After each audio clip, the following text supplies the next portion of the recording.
Stream करूँगा।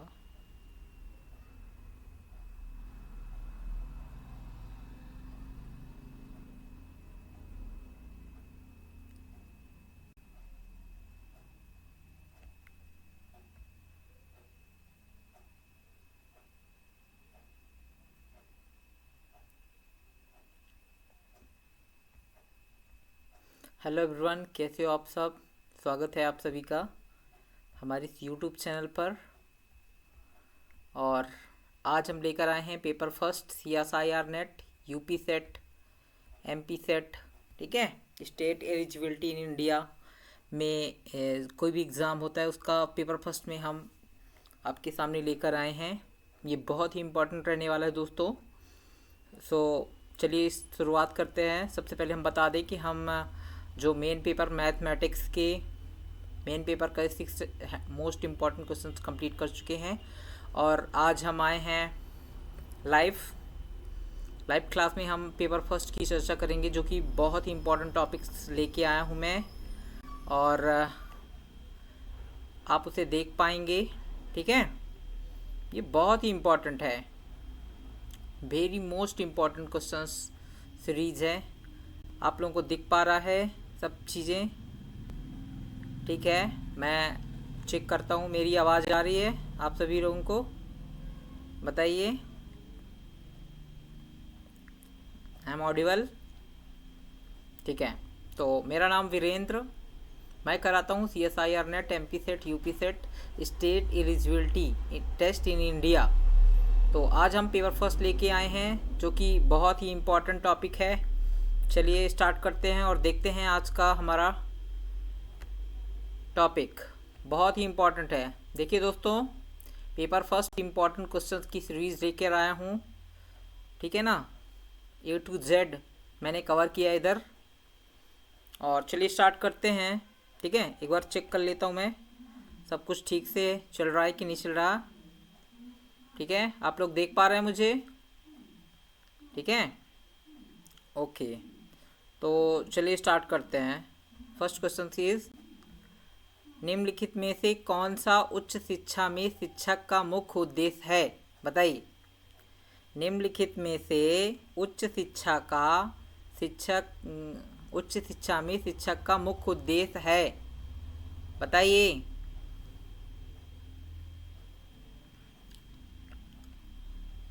ये question है आपके सामने। क्या है? निम्न में से कौन सा उच्च शिक्षा में शिक्षक का मुख्य उद्देश्य है, बताइए। तो राइट आंसर इज बी, विद्यार्थियों में आलोचनात्मक चिंतन विकसित करना। विद्यार्थियों में आलोचनात्मक चिंतन विकसित करना, ठीक है। आया समझ में आप सभी को, ठीक है। चलिए आगे बढ़ते हैं, ठीक। अगला क्वेश्चन है, संचार प्रक्रिया में फेसबुक का क्या महत्व है, बताइए। संचार प्रक्रिया में फेसबुक का क्या महत्व है। ऑप्शन आपके सामने हैं, ऑप्शंस आपको पढ़ने हैं। तो यहाँ पर राइट आंसर रहने वाला है संचार की, राइट ऑप्शन है सी, संचार की प्रभावशीलता मापना। संचार की प्रभावशीलता मापना, ठीक है। चलिए अगला क्वेश्चन देखते हैं। अगला क्वेश्चन है, शोध में हाइपोथेसिस का अर्थ है, बताइए। शोध में हाइपोथेसिस का क्या अर्थ है। शोध में हाइपोथेसिस का अर्थ है, बताइए। बताइए राइट आंसर क्या है। परिकल्पना है, right answer is B, right answer is B, ठीक है। चलिए देखते हैं अगला क्वेश्चन क्या है। अगला क्वेश्चन है, निम्न में से, अगला क्वेश्चन क्या है, निम्न में से कौन सा शोध का प्रकार है, बताइए। निम्न में से कौन सा शोध का प्रकार है। पहला है मौलिक शोध, दूसरा है अनुप्रस्थ शोध तीसरा है, क्रियात्मक शोध चौथा है, उपरोक्त सभी। तो यहाँ पर राइट आंसर रहने वाला है डी। क्या है? उपयुक्त सभी। निम्न में से कौन सा शोध का प्रकार है? तो मौलिक शोध भी है, अनुप्रयुक्त शोध भी है, क्रियात्मक शोध भी है, और तो इसका मतलब ये तीनों हैं। तो यहाँ पर राइट आंसर रहने वाला है उपयुक्त सभी। ठीक है, तो चलिए अगला क्वेश्चन देखते हैं। ब्लूम्स टैक्सोनॉमी का संबंध किससे है? बताइए। ब्लूम्स टैक्सोनॉमी का संबंध किससे है? ब्लूम्स टैक्सोनॉमी का संबंध किससे है? बताइए जल्दी से। तो राइट आंसर रहने वाले हैं यहाँ पास शिक्षण उद्देश्यों का वर्गीकरण। ब्लूम्स टैक्सोनॉमी का संबंध किससे है? शिक्षण उद्देश्यों का वर्गीकरण। ठीक है, तो यहाँ पर राइट आंसर रहने वाला है ए। मेरी आवाज़ आप सभी लोगों को आ रही है? ठीक है, आई एम ऑडिबल ना? सब चीज़ें प्रॉपर तरीके से दिख रही है आप लोगों को?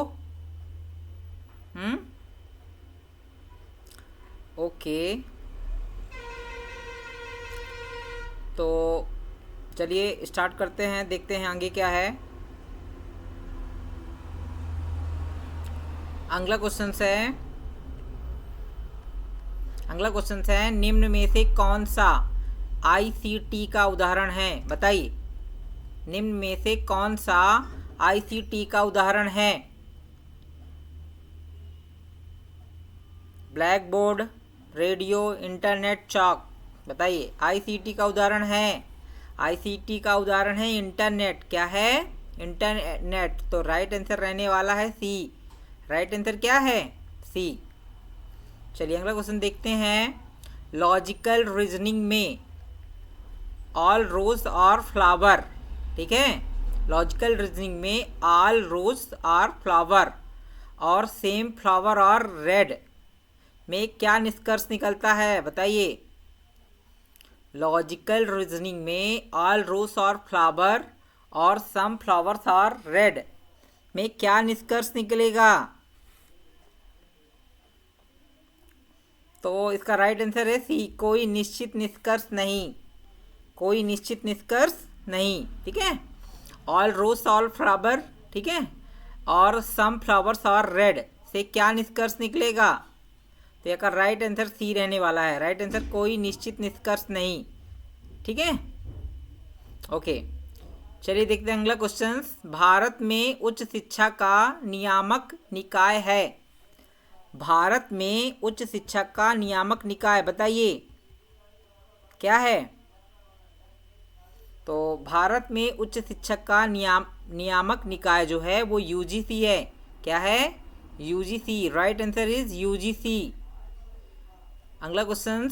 निम्न में से कौन सा डेटा का प्राथमिक स्रोत है? बताइए। निम्नलिखित में से कौन सा डेटा का प्राथमिक स्रोत है? पुस्तक है, शोध पत्र है, सर्वेक्षण है, सरकारी रिपोर्ट है। बताइए क्या है? तो निम्नलिखित में से कौन सा डेटा का प्राथमिक स्रोत है? सर्वेक्षण। Right answer is C. Right answer is C. ठीक है, राइट आंसर यहाँ सी रहने वाला है। ठीक, एक मिनट, जस्ट मिनट, इसको मैं ऐसे कर देता हूँ। ओके, समझ में आ रहा है सब लोगों को? प्रॉपर चीज़ें दिख रही हैं? ठीक है, तो यहाँ पास राइट आंसर क्या रहने वाला? बताइए।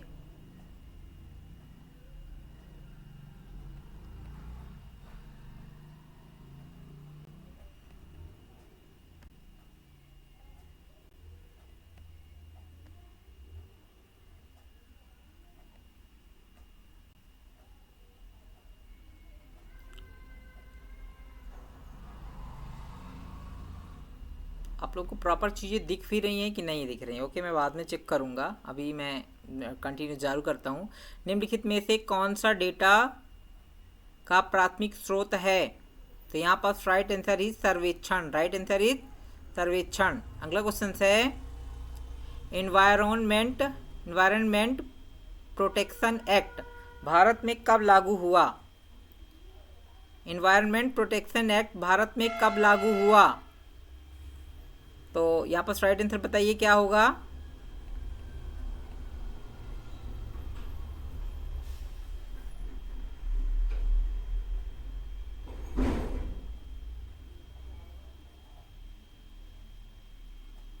मेरी आवाज़ प्रॉपर आ रही है आप लोगों को? ठीक है। इन्वायरमेंट प्रोटेक्शन एक्ट भारत में कब लागू हुआ? तो इसका राइट आंसर रहने वाला है 1986 में। Right answer is B. Right answer is B.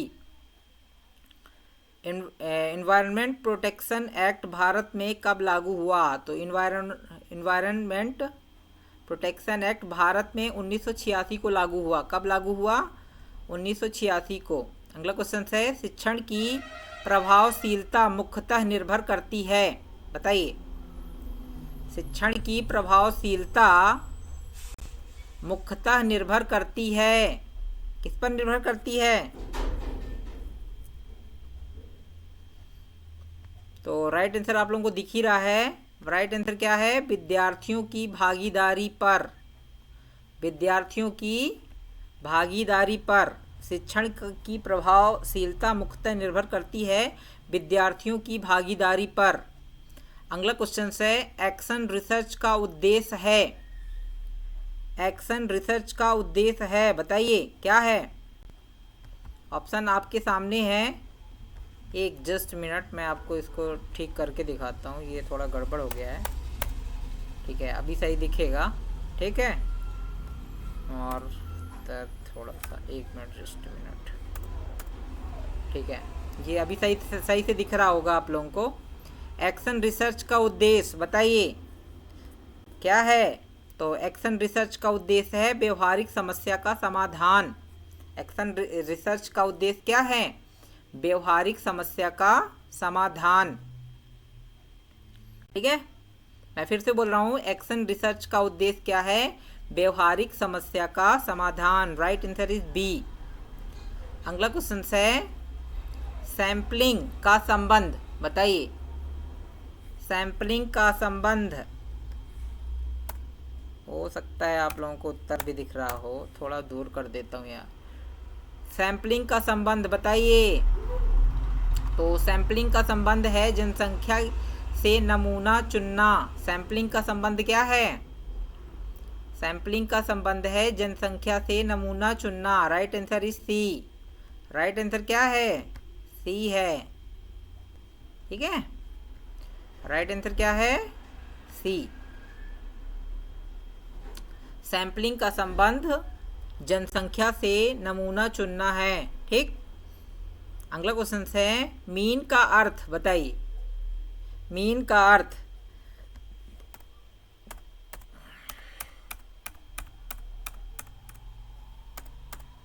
Mean का अर्थ बताइए क्या होता है? माध्य। मीन का अर्थ क्या होता है? माध्य। Right answer is A. Mean का अर्थ है माध्य। अगला क्वेश्चन है, संचार में नॉइस का अर्थ है। संचार में नॉइस का अर्थ बताइए हमें। संचार का नॉइस में अर्थ क्या है? राइट आंसर इज बी, बाधा। संचार में नॉइस का अर्थ बाधा है। क्या है? बाधा। चलिए अगले क्वेश्चन पे चलते हैं। उच्च शिक्षा में MOOC मॉक का पूर्ण रूप बताइए। उच्च शिक्षा में मॉक का पूर्ण रूप है, क्या है? उच्च शिक्षा में मॉक का पूर्ण रूप है, तो इसका राइट आंसर है massive open online course. Massive open online course. उच्च शिक्षा में मॉक का पूर्ण रूप है massive open online course. Right answer is A. Right answer क्या है? ए है। ठीक है, चलिए देखते हैं अगला क्वेश्चन। अगला क्वेश्चन है, भारत का संविधान कब लागू हुआ बताइए। भारत का संविधान कब लागू हुआ? तो ये सबको पता है और ऑप्शन शायद आपको दिख रहा है। तो राइट आंसर है 26 जनवरी 1950 को। भारत का संविधान कब लागू हुआ? 26 जनवरी 1950 को। चलिए अगले क्वेश्चन पे चलते हैं। अगला क्वेश्चन क्या है? हाइपोथेसिस को स्वीकार या अस्वीकार करने के लिए किसका उपयोग किया जाता है? हाइपोथेसिस को स्वीकार या अस्वीकार करने के लिए किसका उपयोग किया जाता है? सांख्यिकीय परीक्षण। किसके लिए? सांख्यिकीय परीक्षण। ठीक है, हाइपोथेसिस को स्वीकार या अस्वीकार करने के लिए किसका उपयोग किया जाता है? सांख्यिकीय परीक्षण का। तो यहाँ पर राइट आंसर क्या रहने वाला है? बी। हाइपोथेसिस को स्वीकार या अस्वीकार करने के लिए किसका उपयोग किया जाता है? सांख्यिकीय परीक्षण। ठीक है, राइट आंसर क्या रहने वाला है? बी। ठीक है, जस्ट मिनट। तो यहाँ पास अगला क्वेश्चन है, इंक्लूसिव एजुकेशन का उद्देश्य बताइए। इंक्लूसिव एजुकेशन का उद्देश्य क्या है? एक जस्ट मिनट, डबल तो नहीं खुली तो एक ही है। ठीक है, कुछ गड़बड़ हो रहा है, इधर भी आप लोगों को दिख रहा है। इसको तो मैंने सेट किया था, पता नहीं क्या हो गया। ओके, इंक्लूसिव एजुकेशन का उद्देश्य है बताइए। तो सभी छात्रों को समान अवसर देना। इंक्लूसिव एजुकेशन का उद्देश्य क्या है? सभी छात्रों को समान अवसर देना। ठीक है, तो मैं यहाँ पर आंसर ही बता रहा हूँ, आप लोगों को कंफ्यूज ना हो। आपके दिमाग में केवल आंसर जाना चाहिए। आपको पढ़ना पूरी चीज़ें हैं, लेकिन मेरे द्वारा कही गई चीज़ें सिर्फ आंसर्स रहेंगी। ठीक है, तो आप लोगों को कुछ अपने एफर्ट्स लगाने हैं, दिमाग लगाना है। मैं फिर से बोल रहा हूँ, इंक्लूसिव एजुकेशन का उद्देश्य सभी छात्रों को समान अवसर देना। Right answer is B. चलिए अगला क्वेश्चन क्या है?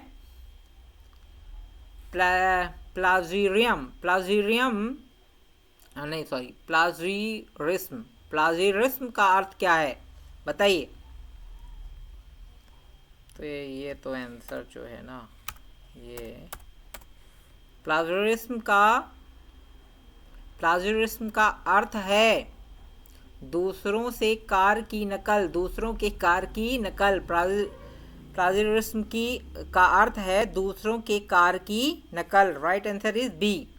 चलिए अगला क्वेश्चन है, मीडियन किस प्रकार के डाटा में उपयोगी है बताइए। मीडियन किस प्रकार के डेटा में उपयोगी है बताइए जल्दी।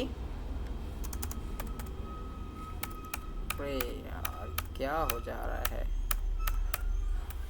पूरा ऑप्शन चला गया। Just minute. हाँ ठीक है, मीडियन किस प्रकार के डेटा में उपयोगी है? तो अत्यधिक विचलन वाले डेटा। अत्यधिक विचलन वाले डेटा में। ठीक है, मीडियन किस प्रकार के डेटा में उपयोगी है? अत्यधिक विचलन वाले डेटा पर। हेलो दोस्तों, हमारी वीडियो बताइए हमें प्रॉपर दिख रही है आप लोगों को कि नहीं दिख रही है? कुछ एरर आ रहा है क्या? आप लोगों को चीज़ें प्रॉपर रूप से दिख रही है कि नहीं दिख रही है? मुझे बताइए।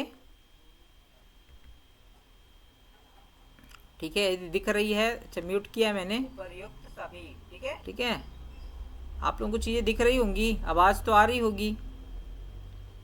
ठीक है, ऐसे हम चेक करते हैं बाद में। ठीक है, आवाज़ तो आती ही होगी।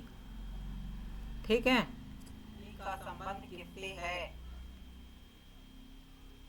ठीक है, तो आगे बढ़ते हैं अगले क्वेश्चन पे। इसका आंसर बताया मैंने। मीडियन किस प्रकार के डेटा में उपयोगी है बताइए। बता दिया था मैंने, फिर से पूछ रहा हूँ, मीडियन किस प्रकार के डेटा में उपयोगी है? तो राइट आंसर इज है बी, अत्यधिक विचलन वाले डेटा के लिए उपयोगी है। ठीक है, चलिए देखते हैं अगला क्वेश्चन। एक मिनट। अगला क्वेश्चन है, टीचिंग एप्टीट्यूड का उद्देश्य है बताइए। टीचिंग एप्टीट्यूड का उद्देश्य है क्या है? टीचिंग एप्टीट्यूड का उद्देश्य सिखाने की क्षमता बढ़ाना।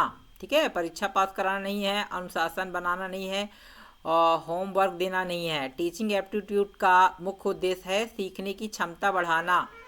टीचिंग एप्टीट्यूड का मुख्य उद्देश्य क्या है? सीखने की क्षमता बढ़ाना। Right answer is B. अगला क्वेश्चन है कम्युनिकेशन का सबसे महत्वपूर्ण तत्व बताइए। कम्युनिकेशन का सबसे महत्वपूर्ण तत्व है, क्या है? प्रतिक्रिया। प्रतिक्रिया। कम्युनिकेशन का सबसे महत्वपूर्ण तत्व क्या है? प्रतिक्रिया है। कम्युनिकेशन का सबसे महत्वपूर्ण तत्व क्या है? प्रतिक्रिया। Right answer is C. ठीक है, कम्युनिकेशन का सबसे महत्वपूर्ण तत्व क्या है? प्रतिक्रिया। Right answer is C. चलिए देखते हैं अगला question.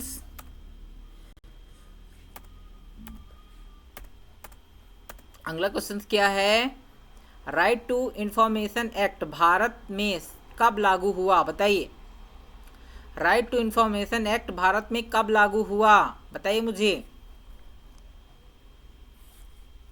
Right to information act Bharat में कब लागू हुआ? तो इसका राइट आंसर है ए। राइट आंसर ए है 2005 में। ठीक है, right to information act Bharat में कब लागू हुआ? तो right to information act Bharat में 2005 में लागू हुआ है। राइट आंसर क्या रहने वाला है? ए। ठीक है, अगला क्वेश्चन है शोध में वेरिएबल का अर्थ बताइए। शोध में वेरिएबल का अर्थ है, क्या है? परिवर्तनशील तत्व। Right answer is B. शोध में वेरिएबल का अर्थ है परिवर्तनशील तत्व। शोध में वेरिएबल का अर्थ क्या है? परिवर्तनशील तत्व। Right answer is B. शोध में वेरिएबल का अर्थ है परिवर्तनशील तत्व। Right answer is B. ठीक है, सॉरी एक मिनट। तो अगला क्वेश्चन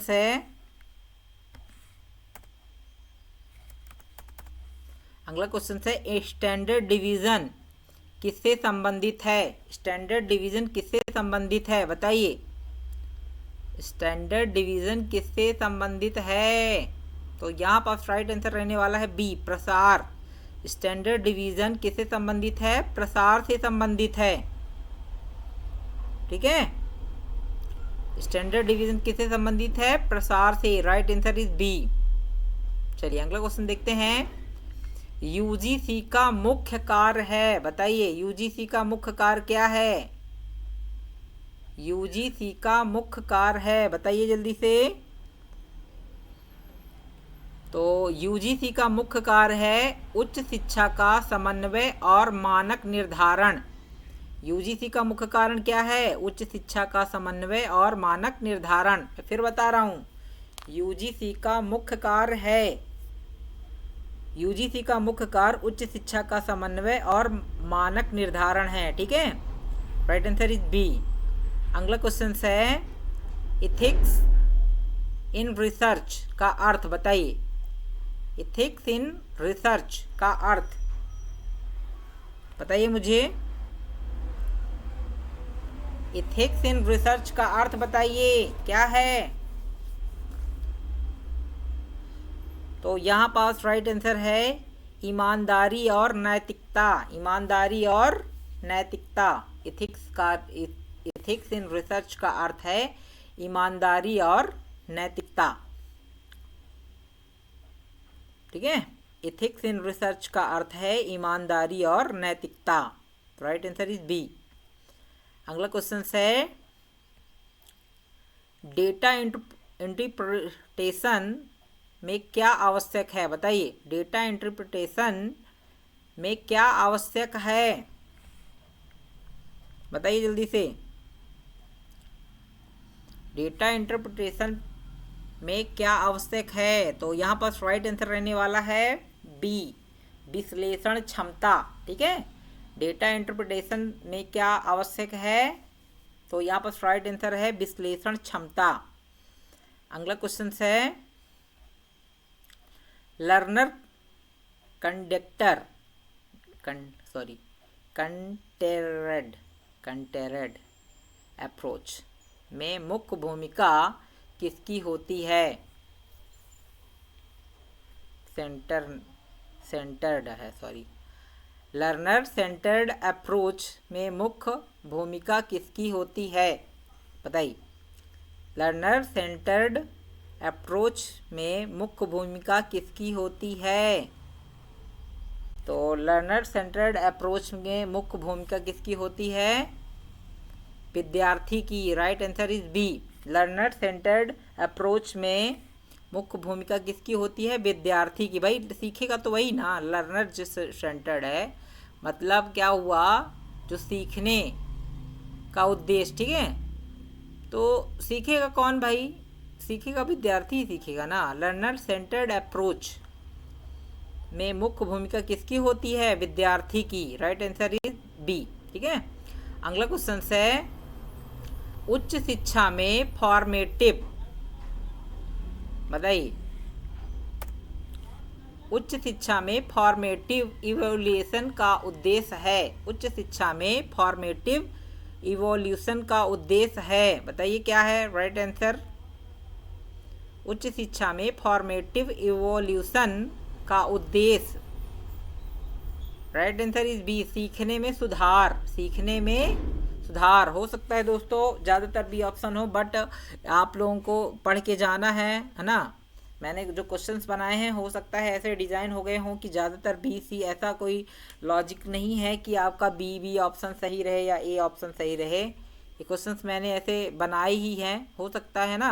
तो यहाँ पास आप लोगों को क्वेश्चन सभी देखने हैं और एग्ज़ाम में सही तरीके से लगाना है, ठीक है। तो उच्च शिक्षा में फॉर्मेटिव इवोल्यूशन का उद्देश्य जो है सीखने में सुधार, ठीक है, सीखने में सुधार। चलिए, तो राइट आंसर क्या रहने वाला है? बी। अगला क्वेश्चन है,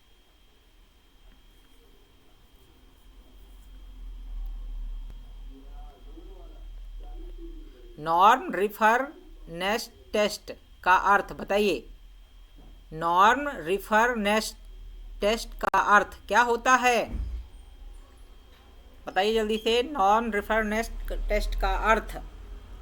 तो यहाँ पास राइट आंसर रहने वाला है समूह तुलना पर आधारित। मैं अभी मार्क नहीं कर रहा हूँ दोस्तों, क्योंकि ठीक है, मैं दिखा देता हो गया। समूह तुलना पर क्या है? नॉर्म रेफरेंस, ठीक है, टेस्ट का अर्थ समूह तुलना पर आधारित है। चलिए उत्तर मैं कर दूंगा कलर, ठीक है, आप लोगों को सही दिखेगा। नॉन रेफरेंस टेस्ट का अर्थ समूह तुलना पर आधारित है। समूह तुलना पर आधारित है। अगला क्वेश्चन है, बताइए, रिसर्च डिजाइन क्या है? रिसर्च डिजाइन क्या है? बताइए। दिख रहे हैं आप लोगों को ऑप्शंस? नहीं दिख रहे हैं? एक मिनट नहीं है, जस्ट सेकेंड। रिसर्च डिजाइन का क्या मतलब है बताइए। तो रिसर्च डिजाइन का जो मतलब होता है, शोध की रूपरेखा, शोध की रूपरेखा है, ठीक है। रिसर्च डिजाइन का क्या मतलब है? शोध की रूपरेखा, ठीक। तो राइट आंसर इज बी। अगला क्वेश्चन है, पैरामेट्रिक टेस्ट के लिए आवश्यक है, बताइए। पैरामेट्रिक टेस्ट के लिए आवश्यक है, क्या आवश्यक है? पैरामेट्रिक टेस्ट के लिए क्या आवश्यक है? बताइए जल्दी से। ऑप्शन नहीं दिख रहे आप लोगों को? ये दिखेगा, अब दिख रहा है? एक मिनट में चेक करता हूँ। हाँ दिख रहा है। बीच में मैंने कलर करना नहीं कर रहा था क्योंकि कुछ प्रॉब्लम्स आ रही थी, नेटवर्क शायद अच्छे से है नहीं। देखते क्या प्रॉब्लम जा रही है आप लोगों को, ठीक है। बताइए, पैरामेट्रिक टेस्ट के लिए आवश्यक है, क्या आवश्यक है? सामान्य विवरण। Right answer is A. Right answer is A. Parametric test के लिए आवश्यक है सामान्य विवरण, ठीक है। चलिए अगले क्वेश्चन पे चलते हैं। अगला क्वेश्चन देखते हैं क्या है। पियर्सन कोरिलेशन, ठीक है। पियर्सन कोरिलेशन का मान किसके बीच में होता है? बताइए। पर्सन कोरिलेशन का मान किसके बीच में होता है? जल्दी से बताइए।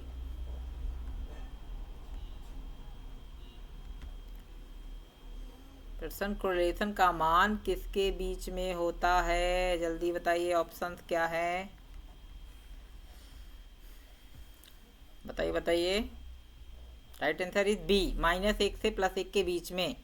ठीक है, पर्सन कोरिलेशन का जो मान होता है वो -1 से +1 के बीच में होता है। ज़्यादातर मैंने सेट कर दिया है बी में, मैंने ये सब चीज़ें चेक ही नहीं की है। ठीक है, तो आप लोगों को लॉजिक लगा के नहीं आना है। ठीक है, मैंने ऐसे क्वेश्चन सेट किए हैं। तो चलिए देखते हैं अगला क्वेश्चन क्या है। अगला क्वेश्चन है आईसीटी में यूआरएल का पूर्ण रूप बताइए। आईसीटी में यूआरएल का पूर्ण रूप क्या है? आईसीटी में यूआरएल का पूर्ण रूप जल्दी से बताइए दोस्तों, क्या होगा? मालूम है आप लोगों को कि नहीं? बहुत ही इंपॉर्टेंट क्वेश्चंस हैं ये, बहुत इंपॉर्टेंट क्वेश्चंस लाया हूँ आप लोगों के लिए। आईसीटी में यूआरएल का पूर्ण रूप, इसका राइट आंसर है ए। राइट आंसर क्या है? ए। हर बार बी नहीं होगा दोस्तों। ठीक है, आप लोगों को ध्यान से लगाना है। यूनिफॉर्म रिसोर्स लोकेटर, ठीक है, uniform resource locator. Right answer is A. Right answer is A. ICT में यूआरएल का पूर्ण रूप है यूनिफॉर्म रिसोर्स लोकेटर। ठीक है, राइट आंसर ए रहने वाला है। चलिए अगला क्वेश्चन देखते हैं। अगला क्वेश्चन क्या है? निम्न में से कौन सा उच्च शिक्षा संस्थान का प्रकार है? निम्न में से कौन सा उच्च शिक्षा संस्थान का प्रकार है? बताइए बताइए जल्दी से। डीमेड यूनिवर्सिटी ये भी है, सेंट्रल यूनिवर्सिटी ये भी है, स्टेट यूनिवर्सिटी ये भी है। तो यहाँ पास राइट आंसर रहने वाला है उपर्युक्त सभी। ठीक है, तो यहाँ पास सभी, उपर्युक्त सभी, है ना। तो मैं फिर क्वेश्चन पढ़ लेता हूँ। निम्न में से कौन सा उच्च शिक्षा संस्थान का प्रकार है? तो ये सभी हैं उच्च शिक्षा के प्रकार। ठीक है, उपर्युक्त सभी। चलिए अगला क्वेश्चन देखते हैं। अगला क्वेश्चन क्या है? डिडक्टिव रीजनिंग में क्या होता है? बताइए। डिडक्टिव, ठीक है, डिडक्टिव रीजनिंग में बताइए क्या है? राइट आंसर क्या रहने वाला है यहाँ पास? डिडक्टिव रीजनिंग में क्या है ऑप्शन? सामान्य से विशेष। Right answer is B. Right answer is B, सामान्य से विशेष। डिडक्टिव रीजनिंग में सामान्य से विशेष की चर्चा होती है। किसकी चर्चा होती है? क्या बताया जाता है? सामान्य से विशेष। ठीक है, सामान्य से स्टार्ट किया जाता है और विशेष तक। ठीक है, तो अगला क्वेश्चन है, यदि ए सबसेट है बी का और बी सबसेट है सी का तो ए सबसेट होगा। बताइए। तो सिंपल है जी, ए सी का होगा भाई। बी के अंदर है ए और सी के अंदर है बी, तो ए सी के भी अंदर होगा, बी के भी अंदर होगा, तो ए सबसेट हो जाएगा सी का। तो राइट आंसर हो जाएगा यहाँ पास सी। ठीक है, मतलब सी नहीं, बी का ऑप्शन सी है। ठीक है, ये ध्यान रखना। ठीक है, तो मैं फिर से बोल देता हूँ क्वेश्चन। यदि ए सबसेट ऑफ बी और बी सबसेट ऑफ सी तो ए सबसेट होगा किसका? होगा बी ऑप्शंस का। ठीक है, यहाँ पर थोड़ा यहाँ कलर चला गया है, तो बी ऑप्शन में जो सी है ना वही रहेगा। ठीक, चलिए अगला क्वेश्चन देखते हैं। बी में सी का, ठीक है, सही है। सैम्पलिंग एरर का कारण है। बताइए। सैम्पलिंग एरर का कारण है, क्या है कारण? सैम्पलिंग एरर का कारण है, बताइए। नमूना अध्ययन, सैम्पलिंग एरर का कारण क्या है? राइट आंसर है बी, सैम्पलिंग एरर का कारण है नमूना अध्ययन। ठीक, तो सैम्पलिंग एरर का कारण क्या है? नमूना अध्ययन। ठीक है, चलिए चलते हैं अगले क्वेश्चन पे। अगला क्वेश्चन है हायर ऑर्डर टॉकिंग स्किल का संबंध बताइए। हायर ऑर्डर थिंकिंग स्किल का संबंध है, जल्दी से बताइए। हायर ऑर्डर थिंकिंग स्किल का संबंध क्या है? हायर ऑर्डर थिंकिंग स्किल का संबंध, राइट आंसर इज सी, विश्लेषण और मूल्यांकन। विश्लेषण और मूल्यांकन। तो हायर ऑर्डर स्किल का संबंध जो है विश्लेषण और मूल्यांकन से है। ठीक है, हायर ऑर्डर थिंकिंग स्किल का संबंध किससे है? विश्लेषण और मूल्यांकन से। ठीक है, चलिए अगले क्वेश्चन की बात करते हैं। दोस्तों हम क्वेश्चन की बात करें क्योंकि एग्ज़ाम बहुत पास में है।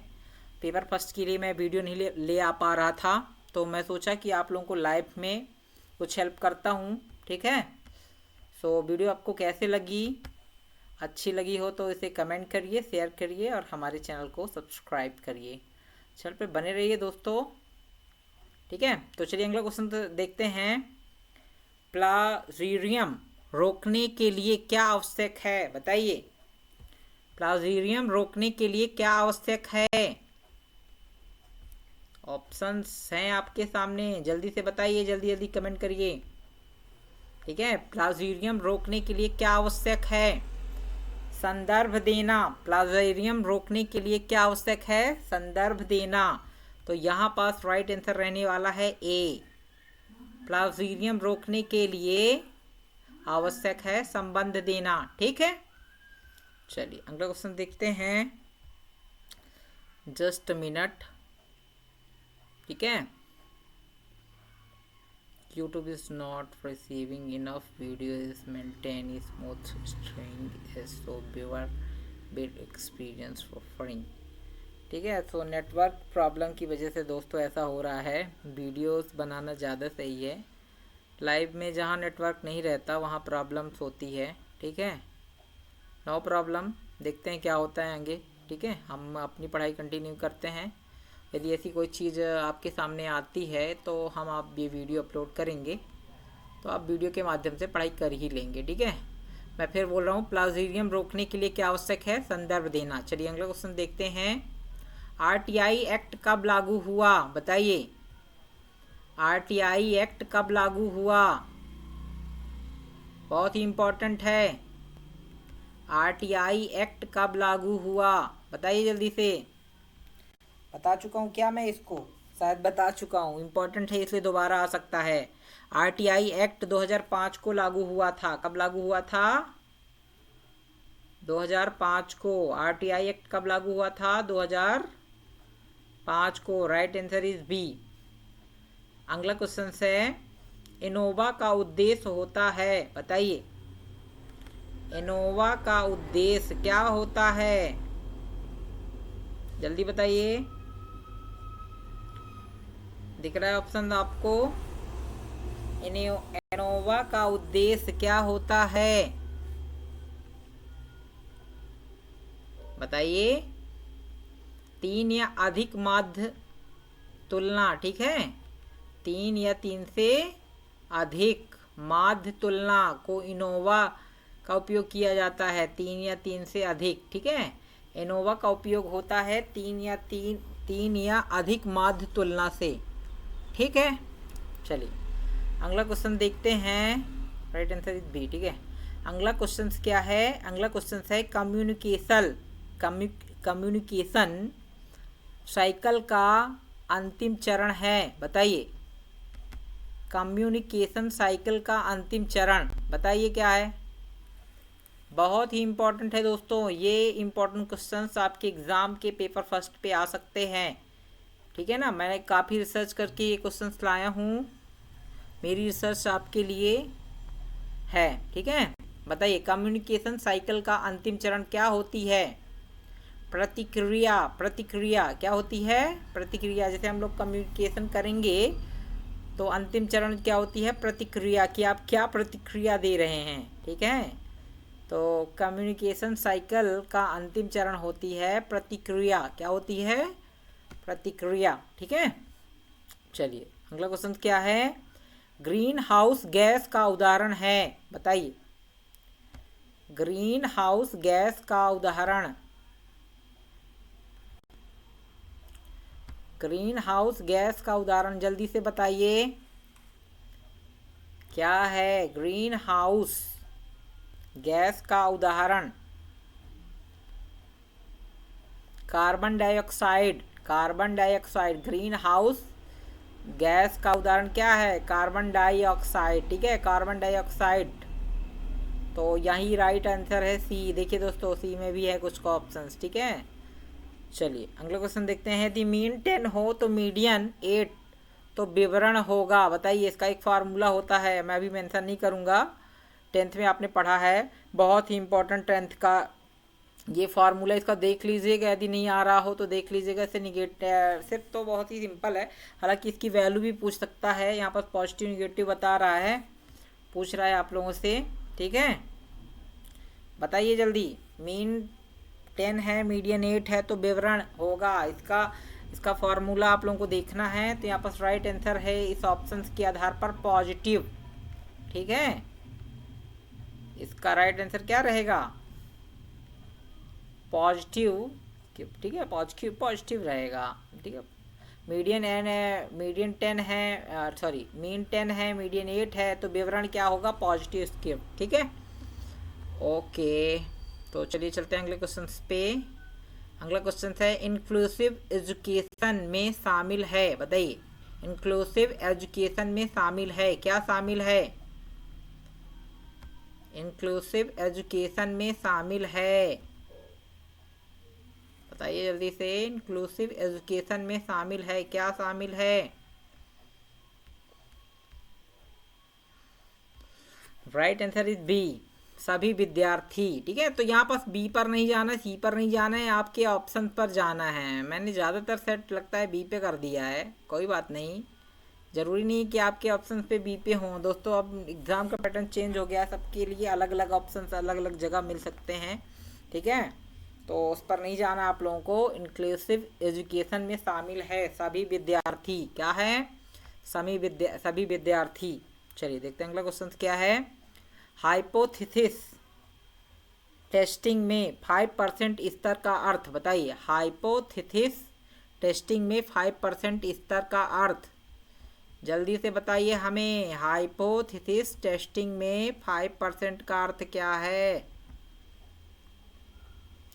हाइपोथेसिस टेस्टिंग में 5% स्तर का अर्थ बताइए, जल्दी बताइए। Right answer is B, 0.05। ठीक है, मालूम है 5% की वैल्यू यही भी होती है। 1 मतलब 100% होता है। ठीक है, जान लीजिएगा। 10% हो तो आप लोगों को यहाँ पे ध्यान दें। तो हाइपोथेसिस टेस्टिंग में 5% का अर्थ क्या होता है? 0.05। Right answer is B, right answer is B, 0.05। ठीक है, चलिए अगला क्वेश्चन देखते हैं। अगला क्वेश्चन है प्राइमरी डेटा एकत्र किया जाता है, जल्दी बताइए। 50 क्वेश्चन होने वाले हैं दोस्तों, 50 क्वेश्चन होने वाले हैं। अभी आप लोगों ने, अभी हम कितने क्वेश्चंस करते हैं आज? पेपर 1 का हम तो आग लगाने वाले हैं। पेपर 1 को अच्छी तरह से पढ़ाने वाले हैं। अभी क्लास एंड नहीं होने वाली, कंटिन्यू चलती रहेगी। ठीक है, ज़्यादा से ज़्यादा क्वेश्चन हम पढ़ाने की कोशिश करेंगे। पेपर फर्स्ट में हम आग लगाने वाले हैं।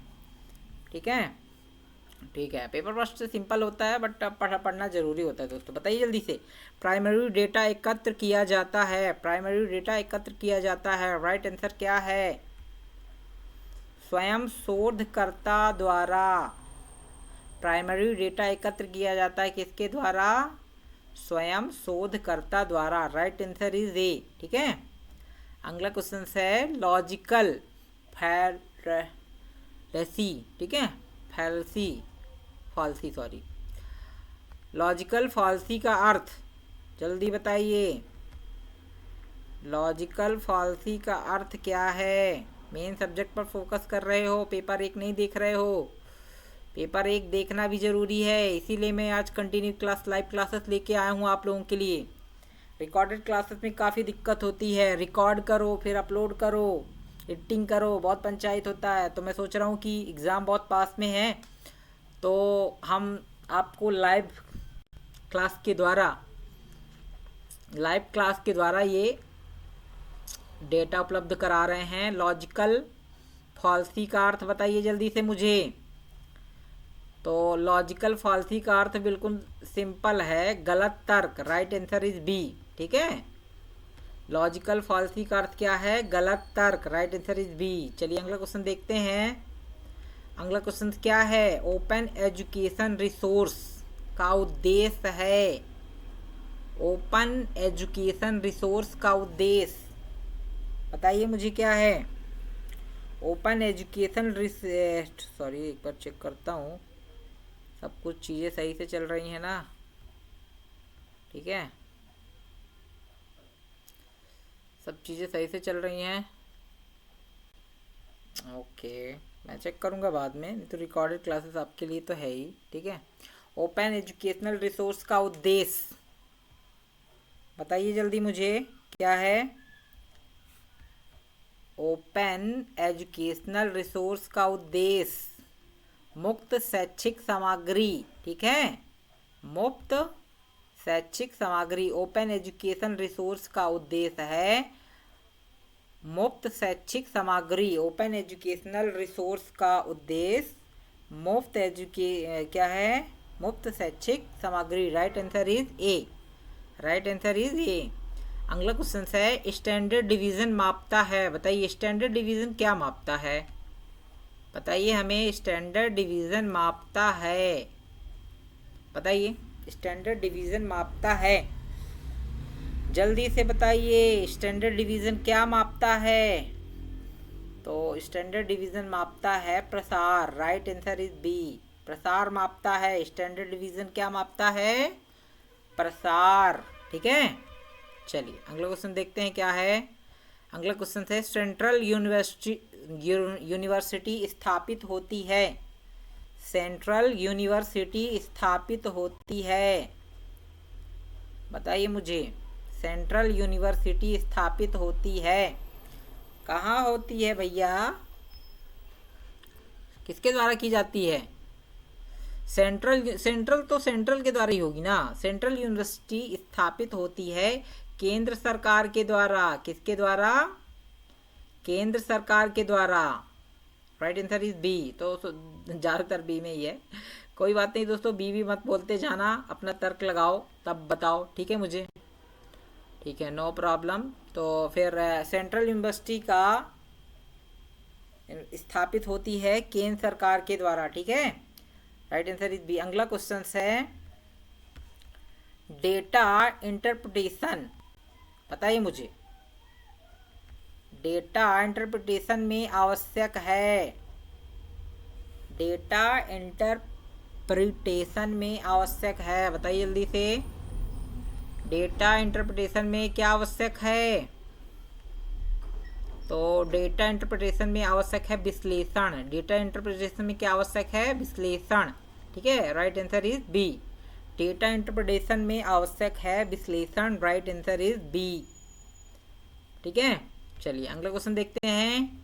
एनवायरमेंटल प्रोटेक्शन एक्ट लागू हुआ, बहुत ही इंपॉर्टेंट है ये। एनवायरमेंटल प्रोटेक्शन एक्ट लागू हुआ।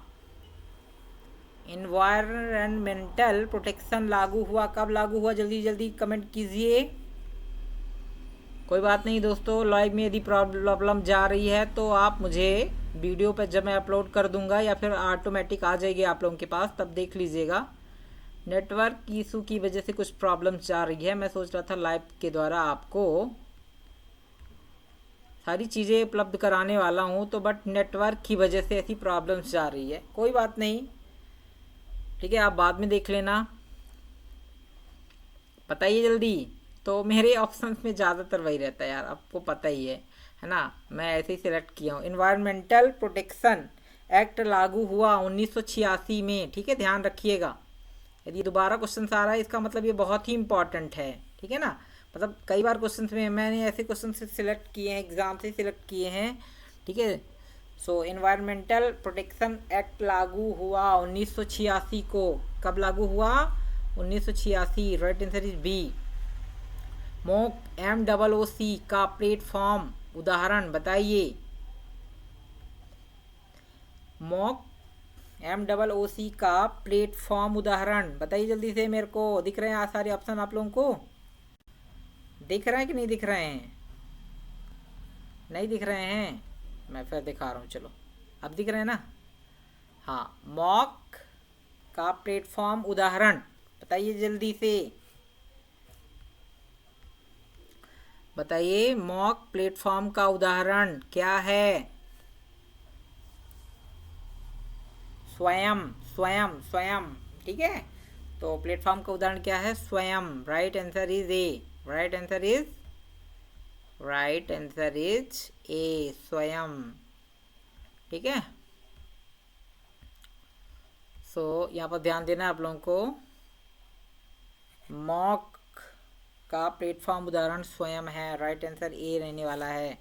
अगला क्वेश्चन है इंडक्टिव रीजनिंग, रिसोर्स रीजनिंग ही है, सॉरी। इंडक्टिव रीजनिंग में बताइए क्या होता है? मैं हाईलाइट इसलिए कर रहा हूँ कि आप लोगों को हाईलाइट हो जाए, ठीक है। इंडक्टिव रीजनिंग में क्या होता है जल्दी से बताइए, ठीक है। इंडक्टिव रीजनिंग में क्या होता है? अब दोस्तों बोर तो नहीं हो रहे हो? बोर हो रहे तो पूछ कर लेना, मैं तो बोर नहीं होने वाला, ठीक है। आप लोग थक रहे हो, मैं नहीं थक रहा, ठीक है। इंडक्टिव रिसोर्सिंग, सॉरी, रीजनिंग में बताइए जल्दी से ऑप्शन बताइए मुझे। तो मेरे ऑप्शंस में ज़्यादातर वही चीज़ है ना, विशेष में समान, विशेष से समान, ठीक है। अभी दो चीज़ें आई थी, एक पहली आई थी समान से विशेष, क्या थी देख लेना दोस्तों, ठीक है। इंडक्टिव रीजनिंग में विशेष से समान की बात होती है। इंडक्टिव रीजनिंग में क्या होता है? विशेष होते पहले, फिर समान होते हैं इंडक्टिव रीजनिंग में, ठीक है। चलिए अगला क्वेश्चन क्या है? एथिक्स का अर्थ बताइए।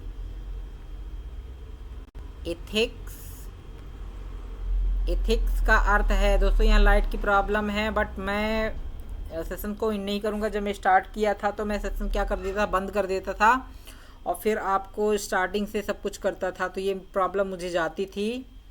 तो आप लोगों को चीज़ें प्रॉपर दिख रही है, कोई दिक्कत नहीं है। मेरा चेहरा थोड़ा कम दिखेगा, कोई बात नहीं। सो आप लोगों को कंटेंट मिलना चाहिए टाइम से, इसलिए मैं इसे कट नहीं कर रहा हूँ, कंटिन्यू जारी रखूँगा। जल्दी से बताइए एथिक्स का अर्थ है क्या है? एथिक्स का अर्थ,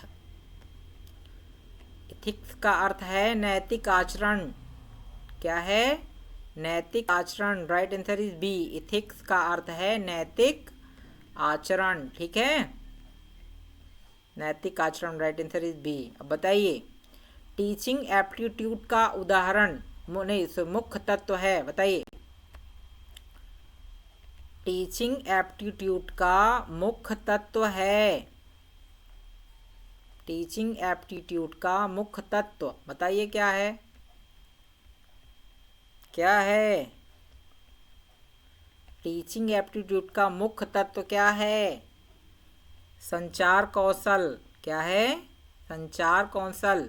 टीचिंग एप्टीट्यूड का मुख्य तत्व है संचार कौशल। Right answer is B. B है भाई, तो मैंने अभी चेक किया कि सब मैं बी में ही रख दिया, ठीक है।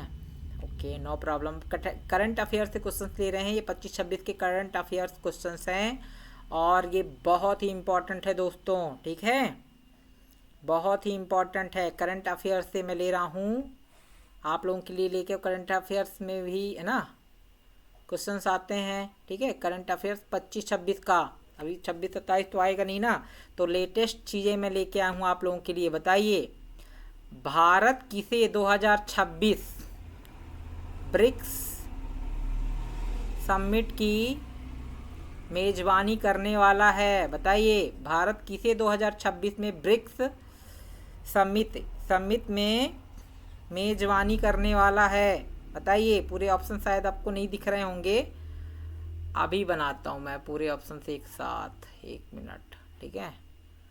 सॉरी, अरे यार यहाँ से कर देता हूँ, ठीक है। सारे ऑप्शन एक साथ दिखेंगे अब, ठीक है। करंट अफेयर्स एजुकेशन 2025-26 से स्टार्ट हो रहे हैं, बहुत ही इंपॉर्टेंट है, इसको आप देख लीजिएगा। बताइए मुझे जल्दी से, भारत किसे 2026 में ब्रिक्स समिट की मेजबानी करने वाला है? दक्षिण अफ्रीका। राइट आंसर क्या है? सी, दक्षिण अफ्रीका। भारत की किसे 2026 में ब्रिक्स समिट में मेजबानी करने वाला है? तो दक्षिण अफ्रीका, ठीक है। राइट आंसर, सॉरी ये गलत हो गया यार, ये गलत हो गया, 1 मिनट, ये गलत हो गया, दक्षिण अफ्रीका नहीं, गलत बोल दिया मैंने। तो हमें पता ही है कि क्या है, ठीक है। भारत में किसे 2026 में ब्रिक्स समिट की मेजबानी करने वाला है? तो भैया भारत ही करेगा। क्या करेगा? भारत ही ना करेगा। तो ये गलत मैं बोल दिया था, सॉरी, ये बस ध्यान देना आप लोगों को, ठीक है, ठीक है। राइट आंसर इज बी, ठीक है, राइट आंसर इज बी। चलिए अगला क्वेश्चन क्या है?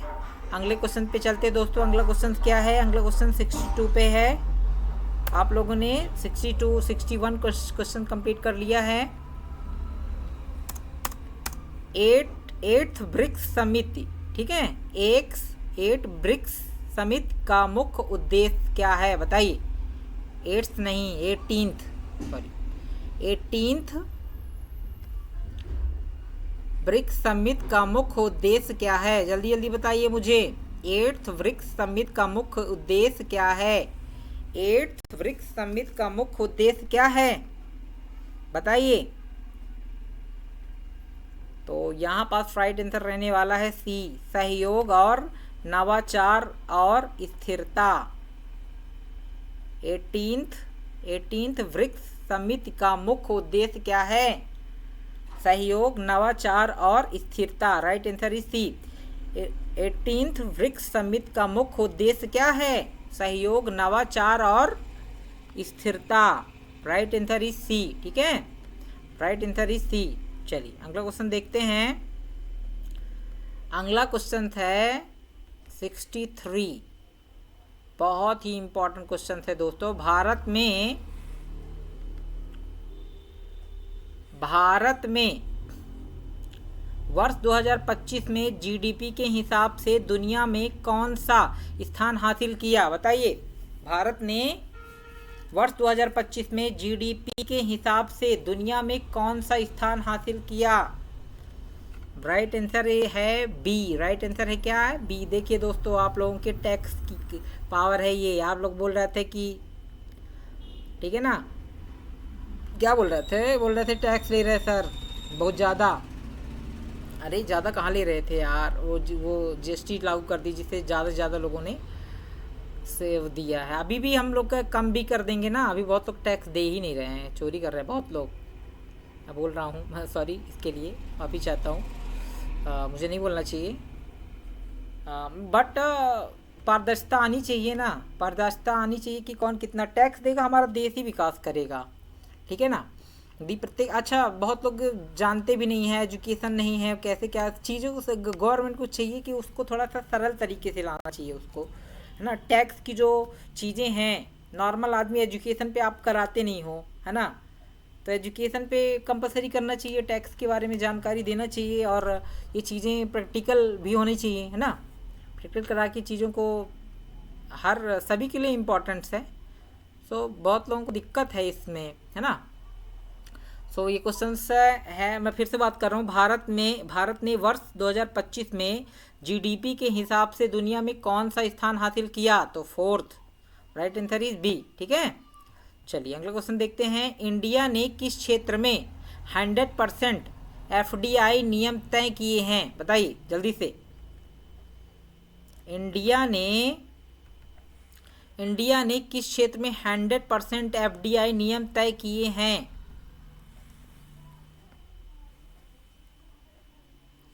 इंडिया ने किस क्षेत्र में 100% एफडीआई नियम तय किए हैं? तो राइट आंसर है यहाँ पास बी। राइट आंसर क्या है? बी, बीमा। इंडिया ने किस क्षेत्र में 100% FDI नियम तय किए हैं? किस में तय किए हैं? बीमा में। ठीक है, तो यहाँ पास राइट आंसर रहने वाला है बीमा। ठीक है, क्या है? बीमा। ठीक, राइट आंसर बी। ठीक है, ज़्यादातर मैंने बी में सेट कर दिया है, लेकिन हर बार बी में नहीं होगा। ठीक है, ध्यान रखिएगा। अब बताइए, इंडिया ने पहली बार क्या उत्पादन किया? पूरा क्वेश्चन नहीं दिख रहा होगा तो मैं पढ़ दूंगा, कोई दिक्कत नहीं है। ठीक है, बताइए, इंडिया ने पहली बार क्या उत्पादन किया है जो कृषि अवशेष से बनाया गया? बताइए जल्दी, पूरा क्वेश्चन तो दिख ही रहा है आप लोगों को।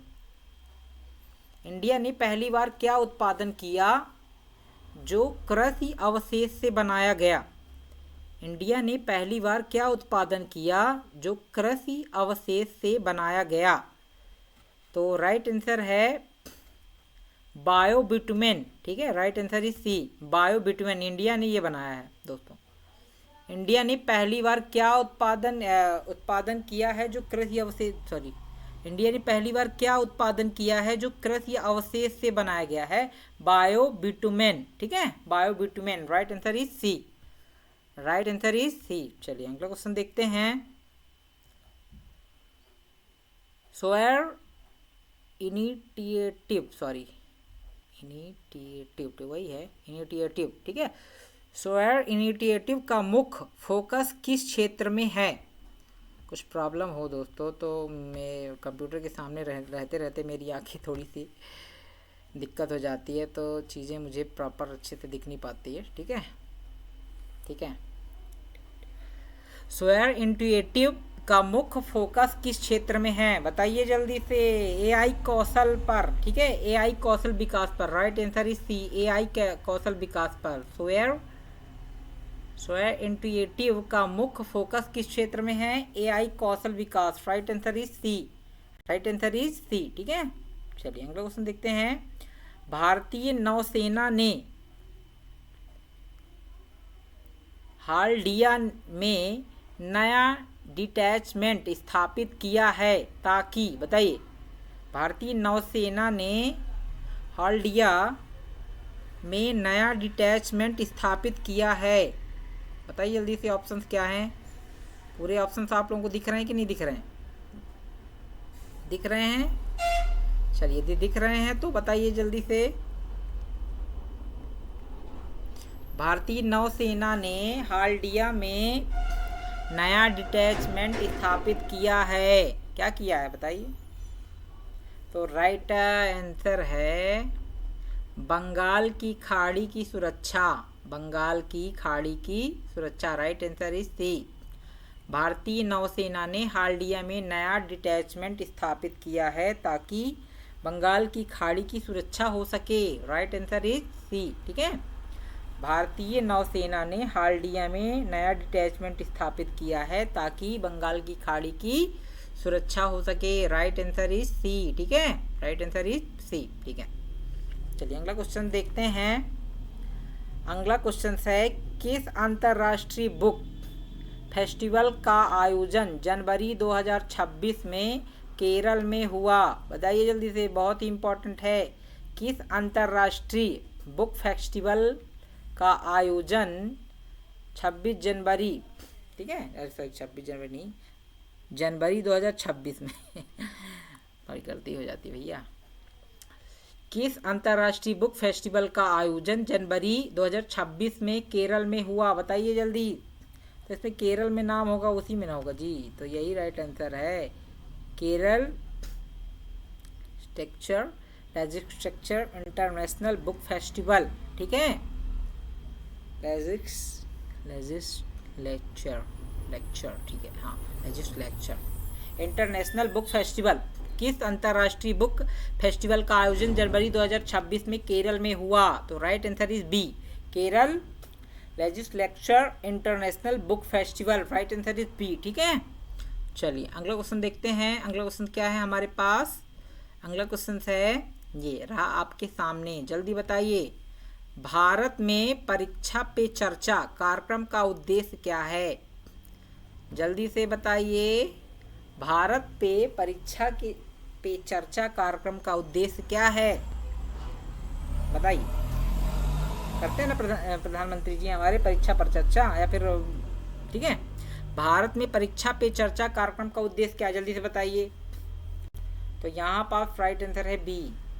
ये तो रहता है यार, तो बी पर मत जाया करो, तो इसके ऑप्शन पर जाओ। परीक्षा तनाव पर चर्चा, ठीक है।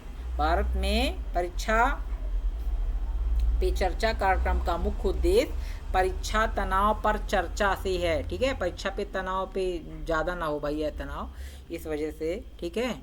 अगला क्वेश्चन है, बताइए जल्दी से। भारत जापान के बीच कौन सी समुद्री स्रोत पर शोध जुड़ा हुआ है जिसे जापानी निवेश से आगे बढ़ाया जा रहा है, बताइए जल्दी से। ऑप्शंस आपके सामने हैं, ऑप्शन आपके सामने हैं। मैं फिर से क्वेश्चन पढ़े दे रहा हूँ। भारत जापान के बीच कौन सा समुद्री स्रोत पर शोध जुड़ा हुआ है जिसे जापानी निवेश से आगे बढ़ाया जा रहा है, बताइए। ये right answer is A, right answer is ए। क्या है, लारे अर्थ मेड एक्सट्रैक्शन, ठीक है। लारे अर्थ मेड एक्सट्रैक्शन, ठीक है। फिर से बोल रहा हूँ, क्वेश्चन बहुत इंपॉर्टेंट है। भारत जापान के बीच कौन सा समुद्री स्रोत पर शोध जुड़ा हुआ है जिसे जापानी निवेश से आगे बढ़ाया जा रहा है, तो ये है लारे अर्थ मेड एक्सट्रैक्शन, ठीक है। चलिए अगला क्वेश्चन है, तो राइट आंसर यहाँ पर रहने वाला है। अगला क्वेश्चन है, दिसंबर 2025 में भारत में खेल में क्या खास स्टाइल जीता है, बताइए।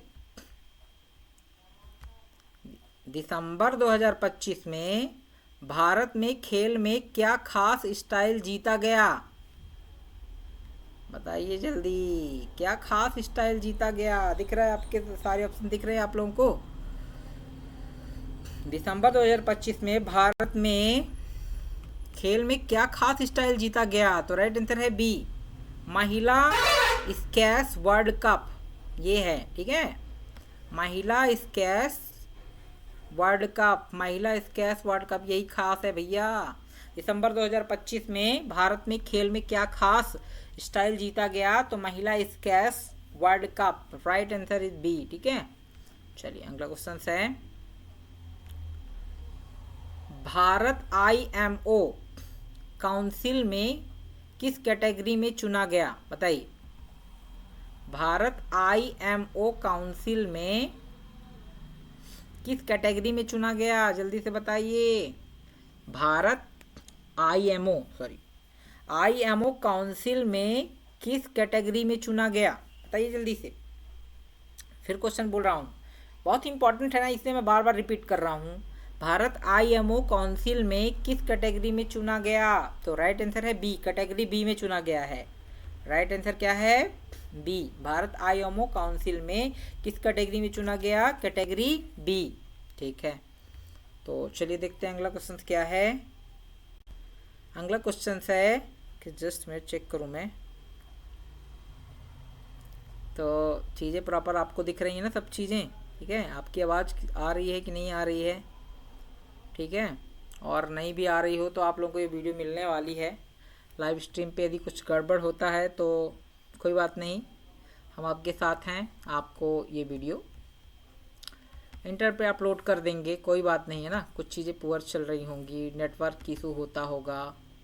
सो लाइव हम जहाँ हैं, हम बता नहीं सकते दोस्तों हम कहाँ हैं, लेकिन ऐसी जगह पे हैं जहाँ इंटरनेट प्रॉपर अच्छी तरीके से रहता नहीं है, लाइट अच्छे से रहती नहीं है, ये सब चीज़ें दिक्कत होती। चलिए पढ़िए भाई क्वेश्चंस। भारत में ऑपरेशन सागर बंधु किसके सहायता से किया गया, बताइए। भारत में ऑपरेशन सागर बंधु किसके सहायता से किया गया, भारत में ऑपरेशन सागर बंधु किसके सहायता हेतु, हेतु किसके लिए, सहायता हेतु। भारत में ऑपरेशनल सागर बंधु किसके सहायता हेतु किया गया, तो भैया सागर से संबंध किससे है, Sagar Sagar Sagar, Sri Lanka, right answer is B. Bharat में ऑपरेशन सागर बंधु किससे सहायता हेतु किया गया, Sri Lanka. Right answer is B. ठीक है, राइट आंसर बी रहने वाला है। अगला क्वेश्चन है दोस्तों, आप लोग बोर हो रहे होंगे, पढ़ने में थोड़ा सा दिक्कत होती होगी, तो क्या करें, एग्ज़ाम पास में हम ज़्यादा फालतू की चर्चा नहीं कर सकते हैं, हम केवल पढ़ाई पर फोकस कर रहे हैं, और ताकि आप लोगों को कंटेंट अच्छे से मिल सके टाइम टू टाइम। ठीक है, इसे लाइव पे दे रहे हैं, यदि लाइव पे कोई दिक्कत नहीं है तो शाम तक शायद चीज़ें सही हो जाएंगी। ठीक है, और नहीं भी होती है तो फिर हम वीडियो तो आप लोगों के लिए अपलोड कर ही देंगे रात में। ठीक है ना, मैं चेक करूँगा, कुछ नेटवर्क की इशू की वजह से कनेक्शन पुअर दिख रहा है मेरे को, नो प्रॉब्लम, हम चीज़ें को सही कर लेंगे। ठीक है, चलिए देखिए, जनवरी 2026 में भारत में सौर संचालित सिंचाई के लिए कौन सा फेज लॉन्च हुआ? बताइए कौन सा फेज लॉन्च हुआ है जनवरी 2026 में भारत में सौर संचालित सिंचाई के लिए कौन सा फेज लॉन्च हुआ? जल्दी बताइए हमें। तो यहाँ पास राइट आंसर है सोलर फेज। क्या है? सोलर फेज सेकेंड, फर्स्ट नहीं भैया, second. Right answer is B. ठीक है, ध्यान रखना यार, 2026 की बात कर रहा हूँ मैं, अभी की बात कर रहा हूँ, है ना। 2026 में भी वीडियो बन रही ना, सोलर फेज सेकेंड है। ठीक है, जनवरी 2026 में भारत में सौर संचालित सिंचाई के लिए कौन सा फेज लॉन्च हुआ? तो सोलर फेज सेकेंड। ठीक है, right answer is B. Right answer is B. ठीक है, चलिए अगला क्वेश्चन देखते हैं। इंडियन U19 क्रिकेट टीम ने किस टीम को हराया? बताइए, अभी अभी की बात कर रहे हैं। इंडियन U19 क्रिकेट टीम ने किस टीम को हराया? जल्दी से बताइए। अभी किसको हराएगा यार? इंडियन U19 क्रिकेट टीम ने किस टीम को हराया? पाकिस्तान को। Right answer is B. Right answer is B. Indian U19 अभी अभी की बात, 2026 है ना, 2026 मतलब अभी लेटेस्ट की बात है। इंडियन U19 क्रिकेट टीम ने किस टीम को हराया? तो इंडियन U19 क्रिकेट टीम ने पाकिस्तान की टीम को हराया। किसको हराया? पाकिस्तान की टीम को हराया।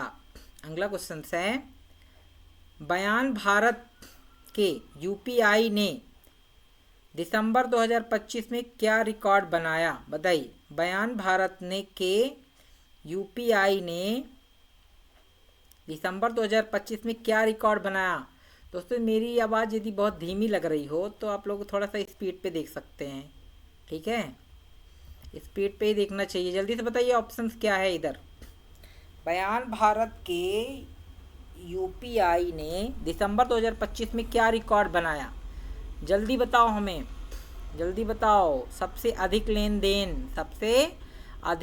देन UPI ने रिकॉर्ड बना दिया भैया, सब ऑनलाइन करने लगे ना, इसकी वजह से। तो ध्यान रखना, बयान भारत के UPI ने दिसंबर 2025 में क्या रिकॉर्ड बनाया? सबसे अधिक लेन देन हुआ है। ठीक है, ऑप्शन बी। ठीक है, अगला क्वेश्चन है, भारत ने किस अंतर्राष्ट्रीय स्वास्थ्य संगठन की एक बैठक WHO global summit on traditional medical में आयोजित की? बताइए, जल्दी से ऑप्शन बताइए क्या होगा। तो बताइए जल्दी से। भारत ने किस अंतर्राष्ट्रीय स्वास्थ्य संगठन की एक बैठक WHO global summit on traditional medical में आयोजित की? बताइए, राइट आंसर क्या है? राइट आंसर क्या लगता है भैया? क्वेश्चन में ही छुपा हुआ है राइट आंसर, WHO। तो ऐसा क्वेश्चन से इसको नहीं देखेगा, भारत के किस अंतर्राष्ट्रीय स्वास्थ्य संगठन में एक बैठक में, ठीक है ना, ये बताएगा कि ग्लोबल समिति ऑन ट्रेडिशनल मेडिकल में आयोजित की। तो WHO किस पे हुआ? WHO। ठीक है, अगला क्वेश्चन है 78 दिसंबर। ठीक है, 78 क्वेश्चन है। दिसंबर 2025 के दौरान कौन सी राष्ट्रीय स्मरण दिवस थी? बताइए। मेरी आवाज़ थोड़ा धीमी हो सकती है दोस्तों, क्योंकि मुझे हर एक चीज़ करना पड़ रहा है। ठीक है ना, सेटअप अच्छे से नहीं है, नेटवर्क अच्छे से नहीं है, चीज़ें सब कुछ चेक करना है। आज आप लोगों की लाइव के द्वारा दे रहा हूँ, बट कंटेंट दे रहा हूँ। ठीक है, लेकिन पता नहीं नेटवर्क बहुत दिक्कत जा रही है। कोई बात नहीं, रिकॉर्डेड क्लासेस हम देने वाले हैं आप लोगों को, ठीक है। और मैं इसे चेक करूँगा कि क्या प्रॉब्लम्स है, शायद हाई क्वालिटी पे लग गया होगा। अभी मैं नहीं चेक कर सकता क्योंकि चीज़ें बीच में सेशन करेंगे ना तो दिक्कत हो जाएगी, ठीक है। चलिए देखते क्या है। दिसंबर 2025 के दौरान कौन सी राष्ट्रीय स्मरण दिवस थी? बताइए जल्दी से। अरे ऑप्शन तो भी दिख रहा है आपको। ह्यूमन राइट्स डे, ठीक है। ह्यूमन राइट्स डे दिसंबर 2025 के दौरान कौन सी राष्ट्रीय स्मरण दिवस थी? तो ह्यूमन राइट्स डे, ठीक है। Right answer is B. Right answer is B, ठीक है। चलिए अगला क्वेश्चन देखते हैं। भारत ने किस देश में आईआईटी का नया कैंपस खोलने की घोषणा की? बताइए। भारत ने किस देश में आईआईटी का नया कैंपस खोलने की घोषणा की? जल्दी से बताइए, बहुत ही इम्पोर्टेंट है। भारत ने किस देश पे आईआईटी का नया कैंपस खोलने की घोषणा की है? नाइजीरिया। किसमें? नाइजीरिया। भारत ने किस देश में आईआईटी का नया कैंपस खोलने की घोषणा की है? नाइजीरिया में। किसमें? नाइजीरिया, ठीक है। चलिए बहुत सही। अगला क्वेश्चन है दिसंबर 2025 में किस रेल सेवा की घोषणा हुई? बताइए जल्दी से। दिसंबर 2025 में किस रेल सेवा की घोषणा हुई? बताइए हमको। दिसंबर 2025 में किस रेल सेवा की घोषणा हुई? दिसंबर 2025 में किस रेल सेवा की घोषणा हुई? बताइए। तो ऑप्शन भी दिख रहा है आपको। मैंने बहुत सारी चीज़ों को, ऑप्शंस को दूर रखा था, बट क्या करें, कोई बात नहीं, दूर कर देता हूँ दोस्तों, ऐसे कर देता हूँ। देखो अभी दिखा दूँगा दूर करके, बट अब क्या करूँ, अब देख ही लिए हो तो ऑप्शन भी मैंने ऐसे ऐसे कर सकता हूँ, लेकिन नहीं किया, हो गया, छूट गया होगा। 18 दिसंबर 2025 के किस रेल सेवा की घोषणा हुई? बताइए। न्यू वंदे भारत स्लीपर, ठीक है।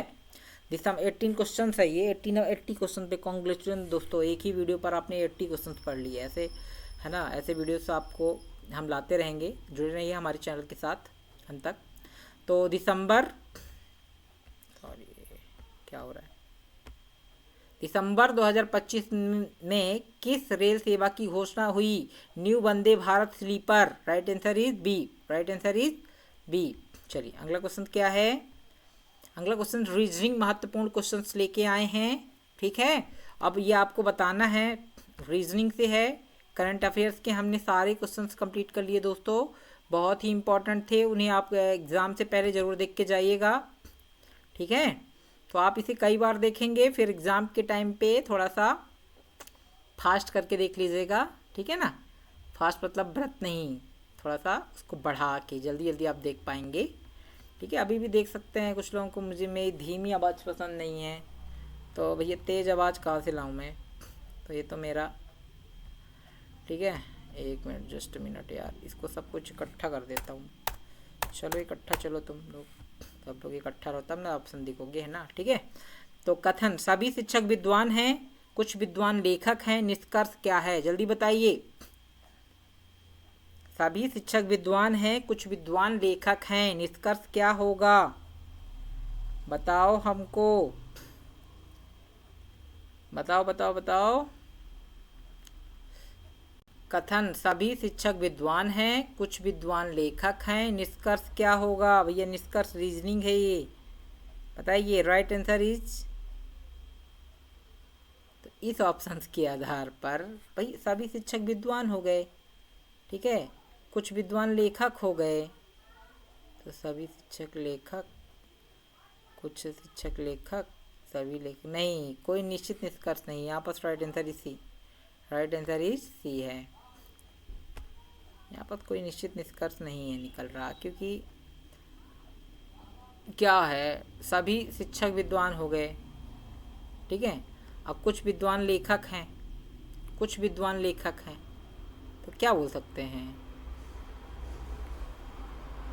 भाई? सभी शिक्षक ना विद्वान हैं, अब कुछ विद्वान, तो सभी शिक्षक की सब आ गए, तो कुछ शिक्षक लेखक में भी जा सकते थे, है ना, जा सकते थे, बट हो गया। यहाँ पास ऑप्शन सी ही है ना, ऑप्शन सी ही है। थोड़ा इसको आप चेक कर लेना, मुझे डाउट है, ठीक है।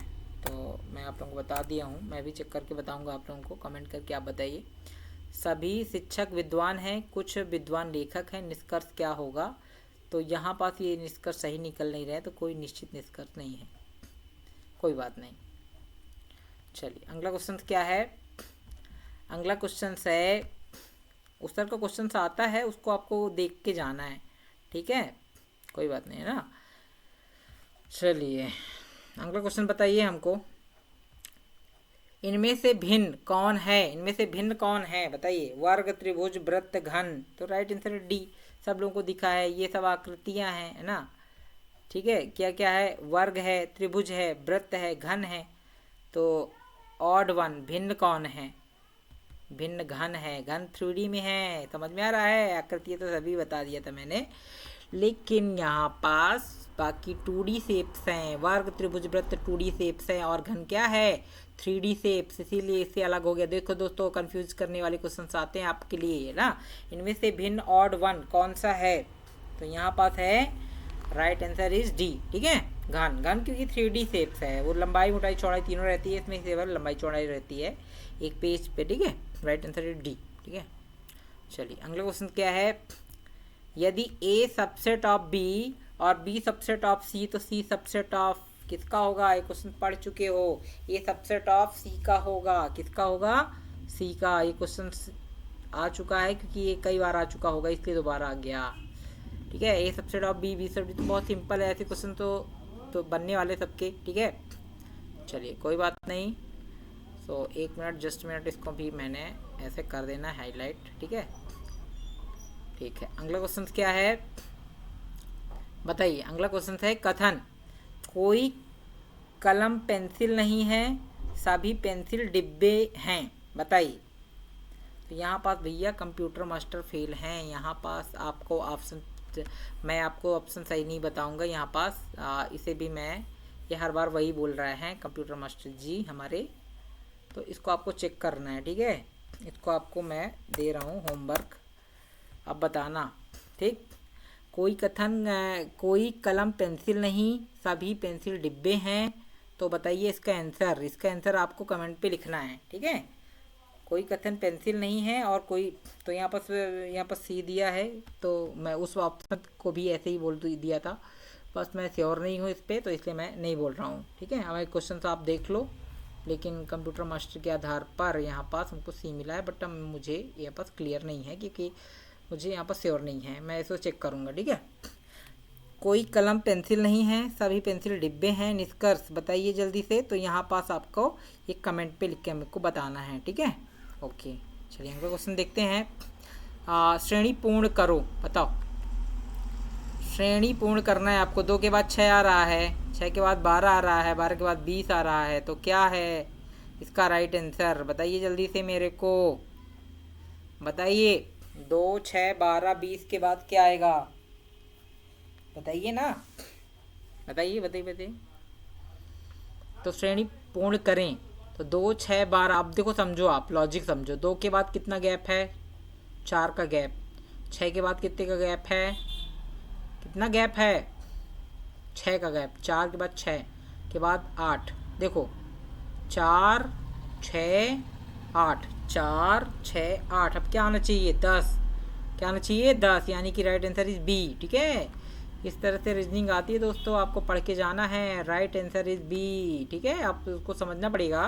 2 के बाद 6 कितने का गैप है? 4 का। 6 के बाद 12 में 6 का गैप है, और 12 के बाद 20 में कितने का गैप है? 8 का। तो मतलब 4 आया गैप में, फिर आया 6 आया, फिर 8 आया, मतलब 2 बढ़ रहा है। 8 के बाद 10 आना चाहिए, तो 10 गैप में रहेगा, तो राइट आंसर इज 30, ठीक है। चलिए अगला क्वेश्चन क्या है? तो देखो सर, 4, 6, 8, 10 ये लिखा हुआ है, राइट आंसर बी। अगला क्वेश्चन है, अगला क्वेश्चन है, यदि पुस्तक को कोड, देख लो आप, इसमें मैं टाइम देने वाला हूँ, रीजनिंग का क्वेश्चन है। पुस्तक का कोड भैया यहाँ पास मैं क्या कर सकता हूँ, आप लोगों को पुस्तक हिंदी से लिखी हुई है, इंग्लिश से लिख लो, BOOK। यहाँ पर थोड़ी सी दिक्कत जा रही है, ठीक है। मैं इसको लिख दूँ क्या? लिख दे रहा हूँ, 1 minute, just minute, just minute, just minute. यहाँ पास मेरे को लिखना पड़ेगा यार। क्या कर रहे हो यार, कहाँ जा रहे हो? एडिट पे जाओ यार। कहाँ? अरे क्वेश्चन ऐसे रखा हुआ है, इससे नहीं हो रहा, एडिट नहीं होगा, ये होगा। नो प्रॉब्लम, ठीक है, नहीं हो रहा है, क्योंकि कोई बात नहीं। बताइए, यहाँ पर पुस्तक बुक पढ़ने में बता दे रहा हूँ आप लोगों को।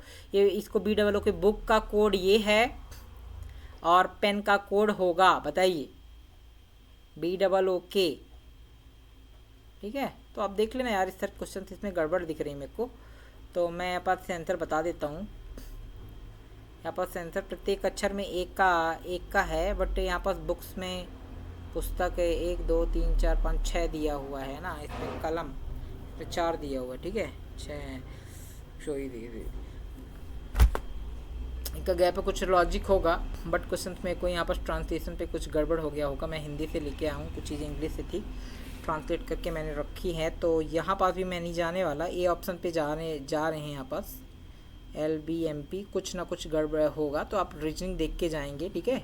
मैं इसको भी श्योर नहीं कर रहा हूँ, आगे बढ़ता हूँ क्वेश्चन। तो ये ऐसा क्वेश्चन आता है दोस्तों, ठीक है, क्योंकि यहाँ पास कुछ गड़बड़ हो गया है। पुस्तक हिंदी में लिखा हुआ है, BOOK हो सकता है ना, बुक्स भी हो सकता है, ठीक है, पेन भी हो सकता है, पेन्स भी हो सकता है। तो यहाँ पास मैं चेक करके आपको बताऊँगा, कमेंट पे आप को लिखो, नहीं तो यहाँ पास इससे क्वेश्चन बन जाते हैं। यहाँ पास आंसर पे लॉजिक दिया, प्रत्येक अक्षर पे एक गैप है, तो गैप हो सकता है, ठीक है। तो इस तरह क्वेश्चन तो आपको पढ़ के जाने हैं, इस तरह क्वेश्चन आते हैं, वेरी इंपॉर्टेंट। बट यहाँ पास मेरे को प्रॉब्लम हो गई है, हिंदी से नहीं होगा, यहाँ पास इंग्लिश से ही होगा, इंग्लिश से चीज़ें पूछी जाएंगी, ठीक है। चलिए अगला क्वेश्चन बढ़ते हैं, पेन्स होगा शायद, और यहाँ पास इसके 1 2 3 4 5 6 BOOKS 5 ही होगी, कुछ और भी हो सकता है यार, पता नहीं, चलो कोई बात नहीं। अगला क्वेश्चन चलते हैं, घड़ी में 3 बजे। अब बताइए, 3 बजे ही नहीं आएगा, कुछ और भी आ सकता है, ठीक है, बहुत ही सिंपल है। इस तरह के क्वेश्चन तो छोटी छोटी कक्षाओं में आ जाते हैं, तो 3 नहीं और भी कुछ आ सकता है, तो मैं एक ही क्वेश्चन लेके आऊँ, बताइए जल्दी। 3 बजे तो भाई सिंपल है, घड़ी में 3 बजे की सुइयों के बीच के कोण कितना होता है? 90 डिग्री। क्या होता है? 90 डिग्री होगा। 3 बजा के देख लो, जब 3 बज जाए तो देख लेना, 90 डिग्री पे रहेगा, राइट आंसर इज ए, ठीक है। अगला क्वेश्चन है, श्रेणी पूर्ण करें, बताइए। 3 9 27 के बाद क्या आएगा, जल्दी बताइए मेरे को, बताइए बताइए बताइए बताइए। 3 9 और ये 3 आया, फिर 9 आया, फिर, तो ये सिंपल है जी। देखो 3 का 1 का 3 की पावर 1 तो 1 आ गया, 3 की पावर 2 तो 9 आ गया, 3 की पावर 3 तो 3 की पावर 4 कर दो। 3 की पावर 4 में क्या आएगा बताओ?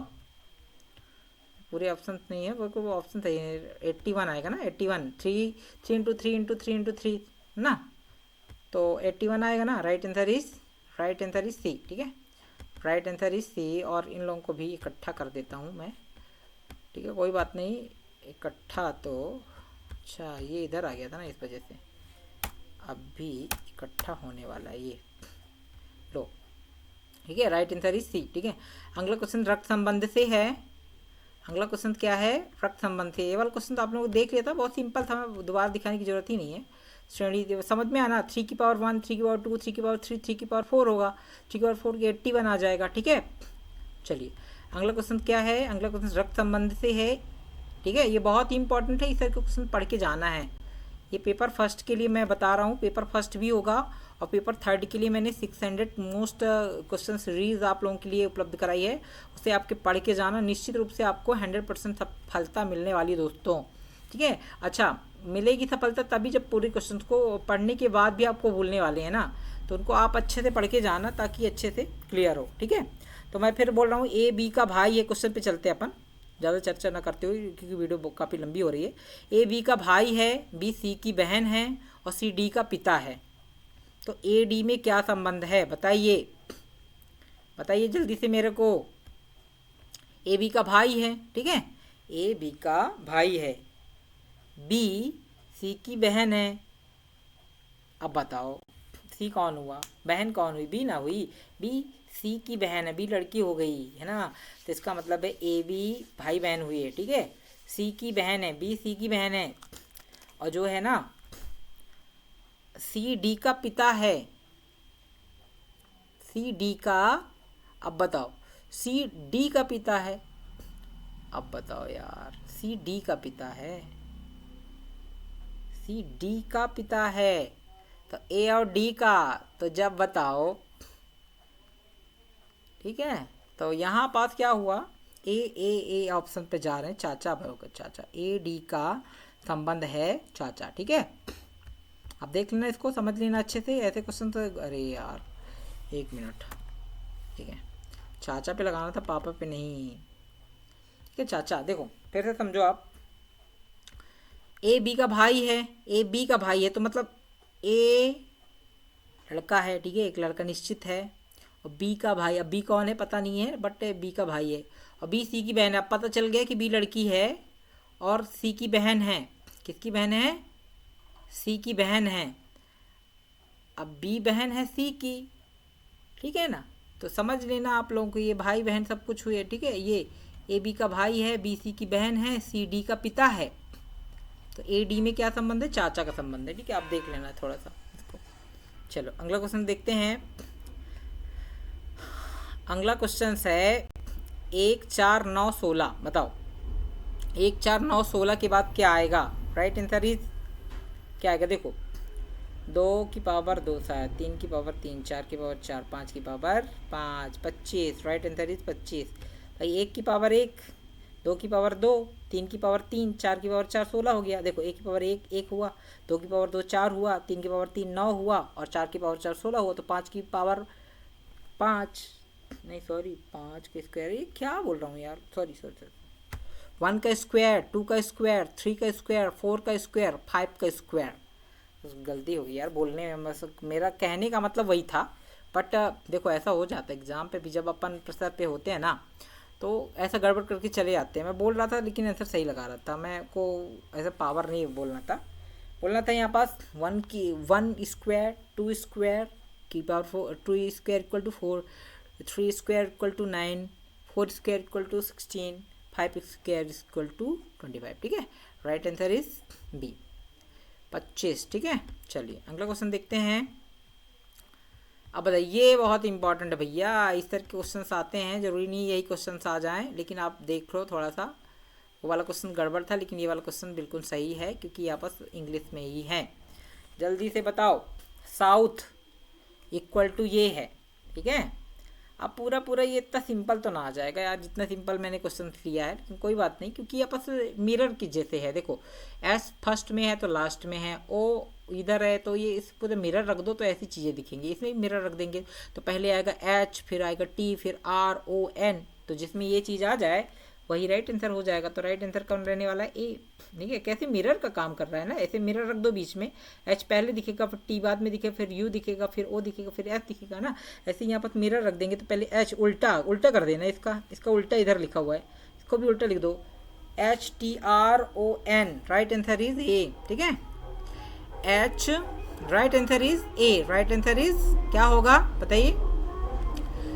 चलिए अगला क्वेश्चन है ये, पढ़ो आप, क्या है अगला क्वेश्चन है 5 व्यक्ति 10 दिन में कार्य पूरा करते हैं, 10 व्यक्ति कितने दिन में करेंगे। भैया ये बहुत ही अच्छा क्वेश्चन है, और इसे मैं इस तरह के क्वेश्चन मैं पढ़ाता हूँ अपने बच्चों को, बट अभी डिटेल वीडियो लाएंगे तब समझ में आएगी चीज़ें, है ना।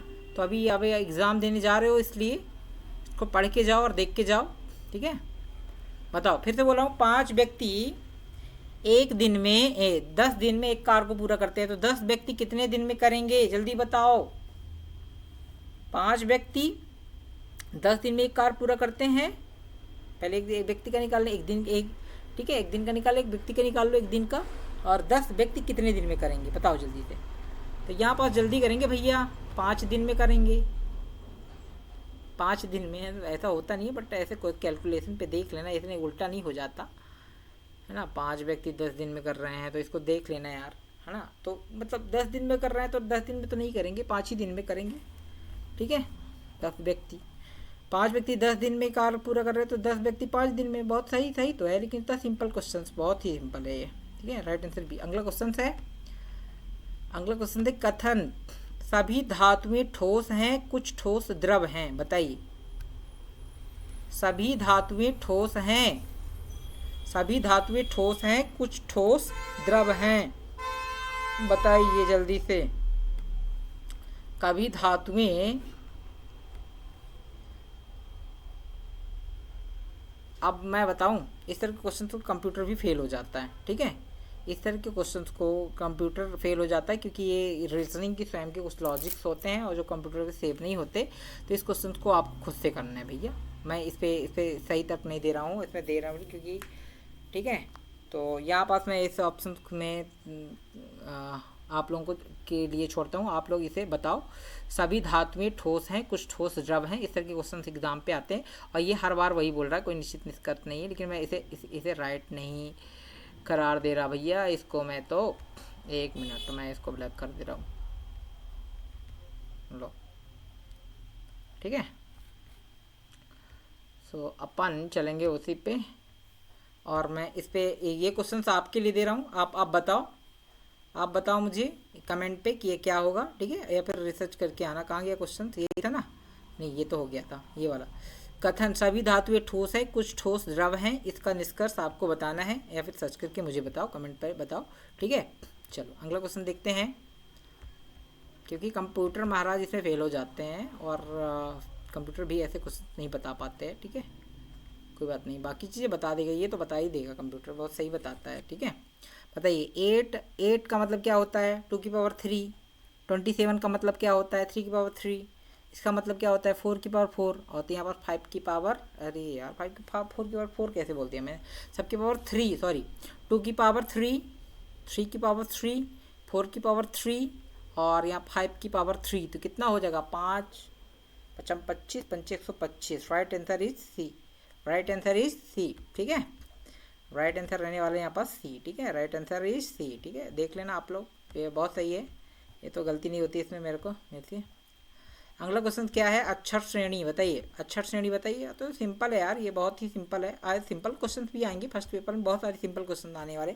ए के बाद सी आ रहा है, सी के बाद क्या आ रहा है, एफ आ रहा है, एफ के बाद जे आ रहा है, तो राइट आंसर क्या होगा, तो मैं इसको बता रहा हूँ आप लोगों को। ए के बाद सी के कितने कितने गैप है, 2 का गैप है, ठीक है। फिर सी के बाद एफ आ रहा है, तो D E sorry A B C है ना, एक अक्षर गायब है इधर, ठीक है। बी, इधर कितने अक्षर गायब हैं, डी ई 2 अक्षर गायब हैं, ठीक है। एफ के बाद जी एच आई 3 अक्षर गायब हैं। फिर इधर कितने अक्षर गायब होंगे, 4 अक्षर गायब होंगे, तो उसको भी काउंट करोगे तो 5 हो जाएगा, लेकिन जे को नहीं काउंट करेंगे। आई जे के एल, तो क्या आएगा, एम आएगा, right answer. Sorry A B C D गलत कर दिया, आई जे के एल एम एन, ओ आएगा भैया, ओ आएगा, ओ, right answer is B, right answer is B. Sorry, अब देख लेना इसको, बहुत सिंपल है, मैं काफ़ी टाइम लगा रहा हूँ, लेकिन एग्जाम में इतना टाइम नहीं लेते, पढ़ के जाओगे तो बहुत अच्छे तरीके से लगाओ, ठीक है। चलो अगला क्वेश्चन देखते हैं। यदि सभी कुत्ते जानवर हैं और कुछ कुत्ते जानवर जंगली कुछ जानवर जंगली हैं तो बताओ। तो कंप्यूटर भैया मैंने बता दिया ना कि ये क्वेश्चन को लॉजिक्स किया, ऐसे क्वेश्चन तो आपको खुद से करना है। यहाँ पर कोई निश्चित निष्कर्ष में दे रहा है, क्योंकि ये कंप्यूटर बोल रहा है भैया मेरे बस के क्वेश्चन नहीं हैं। सो आप लोगों के लिए मैं एक क्वेश्चन छोड़ रहा हूँ, मैं नहीं बता रहा, मैं क्वेश्चन कंटेंट दे रहा हूँ। ये ऐसे क्वेश्चन बहुत सारी बुकों में या फिर हर जगह है, ये आप लोगों के लिए कमेंट पे बताना है, ठीक है। मैं इसका आंसर नहीं देने वाला, क्योंकि यहाँ पास कंप्यूटर महाराज ने यहाँ पास सही किया नहीं है, यहाँ पास मैं बिल्कुल सही नहीं जा रहा इस पर, हर क्वेश्चन पे वही चीज़ है, ठीक है। बाकी चीज़ें सही हैं, मैं बोल रहा हूँ श्योर है, बाकी चीज़ें सब सही है, बट इसमें मैं नहीं बता रहा, ठीक है। बताओ जल्दी से। यदि सभी कुत्ते जानवर हैं और कुछ जानवर जंगली हैं तो क्या होगा, इन ऑप्शन पे है, इसका ऑप्शन कमेंट पे लिखना है, ठीक है। चलो अगला क्वेश्चन से गया है, तर्क दोष लॉजिक फैल्सी का अर्थ है, लॉजिक फालसी का अर्थ है, तर्क दोष लॉजिकल फॉल्सी का अर्थ है, बताइए। तर्क दोष लॉजिकल फॉल्सी का अर्थ क्या है? गलत तर्क। क्या है? गलत तर्क। ये तो मैं अभी क्वेश्चन हो चुका है ये, ठीक है। तर्क दोष हिंदी से नहीं लिखा था। लॉजिकल फॉल्सी का अर्थ क्या है? गलत तर्क, ठीक है। लॉजिकल तर्क दोष, ठीक है, हिंदी से तर्क दोष बोलते हैं। अगला क्वेश्चन है यहाँ पास, सॉरी गलती से लिखे 19, यहाँ पास 95 क्वेश्चन है। यदि कैट को 24 अक्षरों के स्थान मान का योग, तो डॉग की वैल्यू क्या होगी? बताइए। कैट इक्वल टू 25, तो डॉग। बताओ राइट आंसर क्या रहने वाला है? बताओ जल्दी से, राइट आंसर क्या है? यदि कैट की वैल्यू मैं ले रहा हूँ 24, तो डॉग की वैल्यू क्या होगी? तो ये आप लोगों को निकालना है ना, आप लोग निकालो ना, बताओ मेरे को बताओ जल्दी से। यार राइट आंसर रहने वाला 26। कैसे 26? वो भी बता रहा हूँ आप लोगों को, ठीक है। राइट आंसर यहाँ पास रहेगा 26, ठीक है, देख लो। तो वैल्यू समझना है, नंबर्स कैसे दिए हुए हैं। नंबर जैसे डी की वैल्यू 4 है, ओ की वैल्यू 15 है, जी की वैल्यू 7 है, इसी तरह से कैट को कैलकुलेट किया गया था, ठीक है ना। ऐसे नंबर्स को कैलकुलेट करके करोगे तो 24 आएगा। तो ये यहाँ पर हम डॉग के डी की वैल्यू 4 हो गई, ओ की वैल्यू 15 हो गई और जी की वैल्यू 7, तो जब काउंट किया तो 26 आ गया, ठीक है। ऐसे क्वेश्चन आते हैं, बहुत ही इंपॉर्टेंट है। चलिए अगला क्वेश्चन है, तो ये क्वेश्चन हो चुका है यार, ये क्वेश्चन हो चुका है। यदि मीन की वैल्यू 10 है और माध्यिका की वैल्यू 8 है, तो विवरण होगा धनात्मक। पढ़े थे ना, धनात्मक विकृति पढ़ चुके हो, लेकिन फिर भी दोबारा आ गया, कोई बात नहीं, एग्जाम में कई बार आ चुका होगा इसलिए, ठीक है। इसको निकालने का फार्मूला भी होता है, जो कि 10th में बहुत ही इंपॉर्टेंट है। मैं नहीं बता रहा हूँ इधर, आप लोग जाके देख लेना, क्योंकि इसकी वैल्यू भी पूछ सकता है। तो मैथ नहीं पूछ रहा ना, रीजनिंग है ना, इसलिए वो सिर्फ तक पूछ रहा है, बाकी है ना, आपसे टेस्ट नहीं ले रहा, कोई बात नहीं। चलिए अगला क्वेश्चन है, कथन सभी प्रोसेसर शिक्षक फिर ये वही क्वेश्चन आ गया। ये ऐसे क्वेश्चंस आपको करके जाने हैं और देख के जाना, क्योंकि इस क्वेश्चन पे जो कंप्यूटर महाराज बोल रहे हैं, वो कंप्यूटर महाराज ऐसे क्वेश्चन फेल हो जाते हैं, क्योंकि ऐसे क्वेश्चन यहाँ पर प्रोग्रामिंग पे नहीं दिए गए, ठीक है। तो मैं ऐसे क्वेश्चन हाईलाइट कर रहा हूँ, बाकी आप लोगों को इसका आंसर बताना है। बहुत इंपॉर्टेंट है, आते हैं, लेकिन ये हर बार बता रहा हूँ, कोई निष्कर्ष नहीं निकल पा रहा। कौन नहीं निकल? कंप्यूटर, ठीक है। कंप्यूटर ऐसे क्वेश्चंस का आंसर नहीं ढूंढ पाया है, क्योंकि ये लॉजिकल क्वेश्चंस मैंने खुद से बनाए हैं और इसका आंसर्स मैंने रिसर्च की है, तो ठीक है, अलग अलग जगह से मैंने उठाए हैं, है ना, ऑप्शन से उत्तर जहाँ अवेलेबल है जिसका, तो ठीक है, जिसका अवेलेबल नहीं है तो कंप्यूटर फेल हो जाते हैं। इसमें अब बताना है यार, इसको मैं ब्लैक कर दूँ थोड़ा, इसका आंसर मैं ब्लैक कर देता हूँ, क्योंकि ये ऑप्शन जो बता रहा है कंप्यूटर, वो मैं उसको नहीं मान रहा। आप लोग भी मत मानो, क्योंकि आप लोगों को अभी समझ में नहीं आएगा कि, है ना, ये सी ऑप्शन इसका सही नहीं है, मैं बता रहा हूँ, सही नहीं होगा, हो भी सकता है, लेकिन आप लोग चेक कर लेना, ठीक है। ये ऑप्शन आप बताना है आपको सही है कि नहीं है, आपको दिख भी रहा होगा कि मैं क्या कर रहा हूँ, ठीक है। अगला क्वेश्चन देखते हैं, श्रेणी पूर्ण करें। बताइए जल्दी से, श्रेणी पूर्ण करें, बताओ। 5, 10, 20, 40 के बाद क्या आएगा? बहुत ही सिंपल है यार, हर बार दो का मल्टीप्लाई हो रहा है ना, तो यहाँ पास क्या हो जाएगा? 80 हो जाएगा। Right answer is C, right answer is C, ठीक है। श्रेणी पूर्ण करें, ये श्रेणी पूर्ण करना है क्वेश्चन है, ठीक। चलिए अगला क्वेश्चन देखते हैं, रक्त संबंध वाला क्वेश्चन आपको क्लियर करना है। रक्त संबंध से क्वेश्चन 99 क्वेश्चन है दोस्तों। अब अपन 100 क्वेश्चन करते हैं आज, बहुत हो रहा है क्वेश्चन, ठीक है, और टाइम भी बहुत ज़्यादा हो रहा है। अभी मुझे चेक भी करना है कि ऑनलाइन चीज़ें प्रॉपर हो रही है कि नहीं हो रही, ठीक है। सो कोई बात नहीं। राम श्याम का भाई है, श्याम मोहन का पिता है, राम का मोहन से क्या संबंध है? वही ABCD वाले जैसे क्वेश्चन है, और उसका आंसर चाचा था, तो इसका भी चाचा ही है ना। राम श्याम का भाई है, श्याम मोहन का पिता है, राम का मोहन से क्या संबंध है? तो चाचा का संबंध है, ठीक है, चाचा। राइट आंसर इज बी, ठीक है, राइट आंसर इज बी, ठीक है। चलो अगला क्वेश्चन देखते हैं। अगला क्वेश्चन है, यदि बुक, हाँ ये वाला क्वेश्चन सही है यार, ये वाला क्वेश्चन बिल्कुल सही है, इस क्वेश्चन को पढ़ के जाना, ठीक है, और ऐसे क्वेश्चन तो और ढूंढ के पढ़ लेना, ठीक है। और लॉजिकल बाकी एग्ज़ाम पे तो लगाएंगे ही, और अच्छा खासा समय मिलता है, 3 घंटे अच्छे से पेपर देना है, ठीक है। पेपर फर्स्ट और पेपर फाइनल पेपर के लिए तो मैंने ठीक है बुक BOOK को CPPL लिखा जाता है, तो वर्ड को कैसे लिखा जाएगा बताइए जल्दी से। वर्ड को कैसे लिखा जाएगा? तो प्रत्येक B के बाद C आता है, O के बाद P आता है, O के बाद P आता है, K के बाद ऐसे बाद W के बाद क्या आएगा जी, बताओ जल्दी से। X आएगा ना, तो X सभी में है। फिर O के बाद क्या आता है, P आता है, P 2 क्वेश्चन में A और D, मतलब ये सब खत्म, ठीक है। B और C खत्म, A हो सकता है और D हो सकता है। चलिए तीसरे से देखते हैं। R के बाद क्या आता है, S आता है। R के बाद R नहीं है, D गलत हो गया। तो यहाँ पास हमारा राइट आंसर हो जाएगा A। क्या हो जाएगा, A, ठीक है। XPSF, ठीक है, राइट आंसर इज A, ठीक है। चलो अगला क्वेश्चन देखते हैं। अगला क्वेश्चन नहीं सॉरी 100 क्वेश्चन कंप्लीट हो गए हैं। तो दोस्तों आप लोगों ने कॉन्ग्रेचुलेसन, आप लोगों ने 100 क्वेश्चन कंप्लीट कर लिए हैं, ठीक है। तो वीडियो कैसा लगा आप लोगों को? यदि अच्छा लगा हो तो लाइक कीजिए, शेयर कीजिए, हमारे चैनल को सब्सक्राइब जरूर कीजिए, ठीक है। तो थैंक यू फॉर वॉचिंग, मिलते हैं नेक्स्ट वीडियो पर, तब तक के लिए नमस्कार।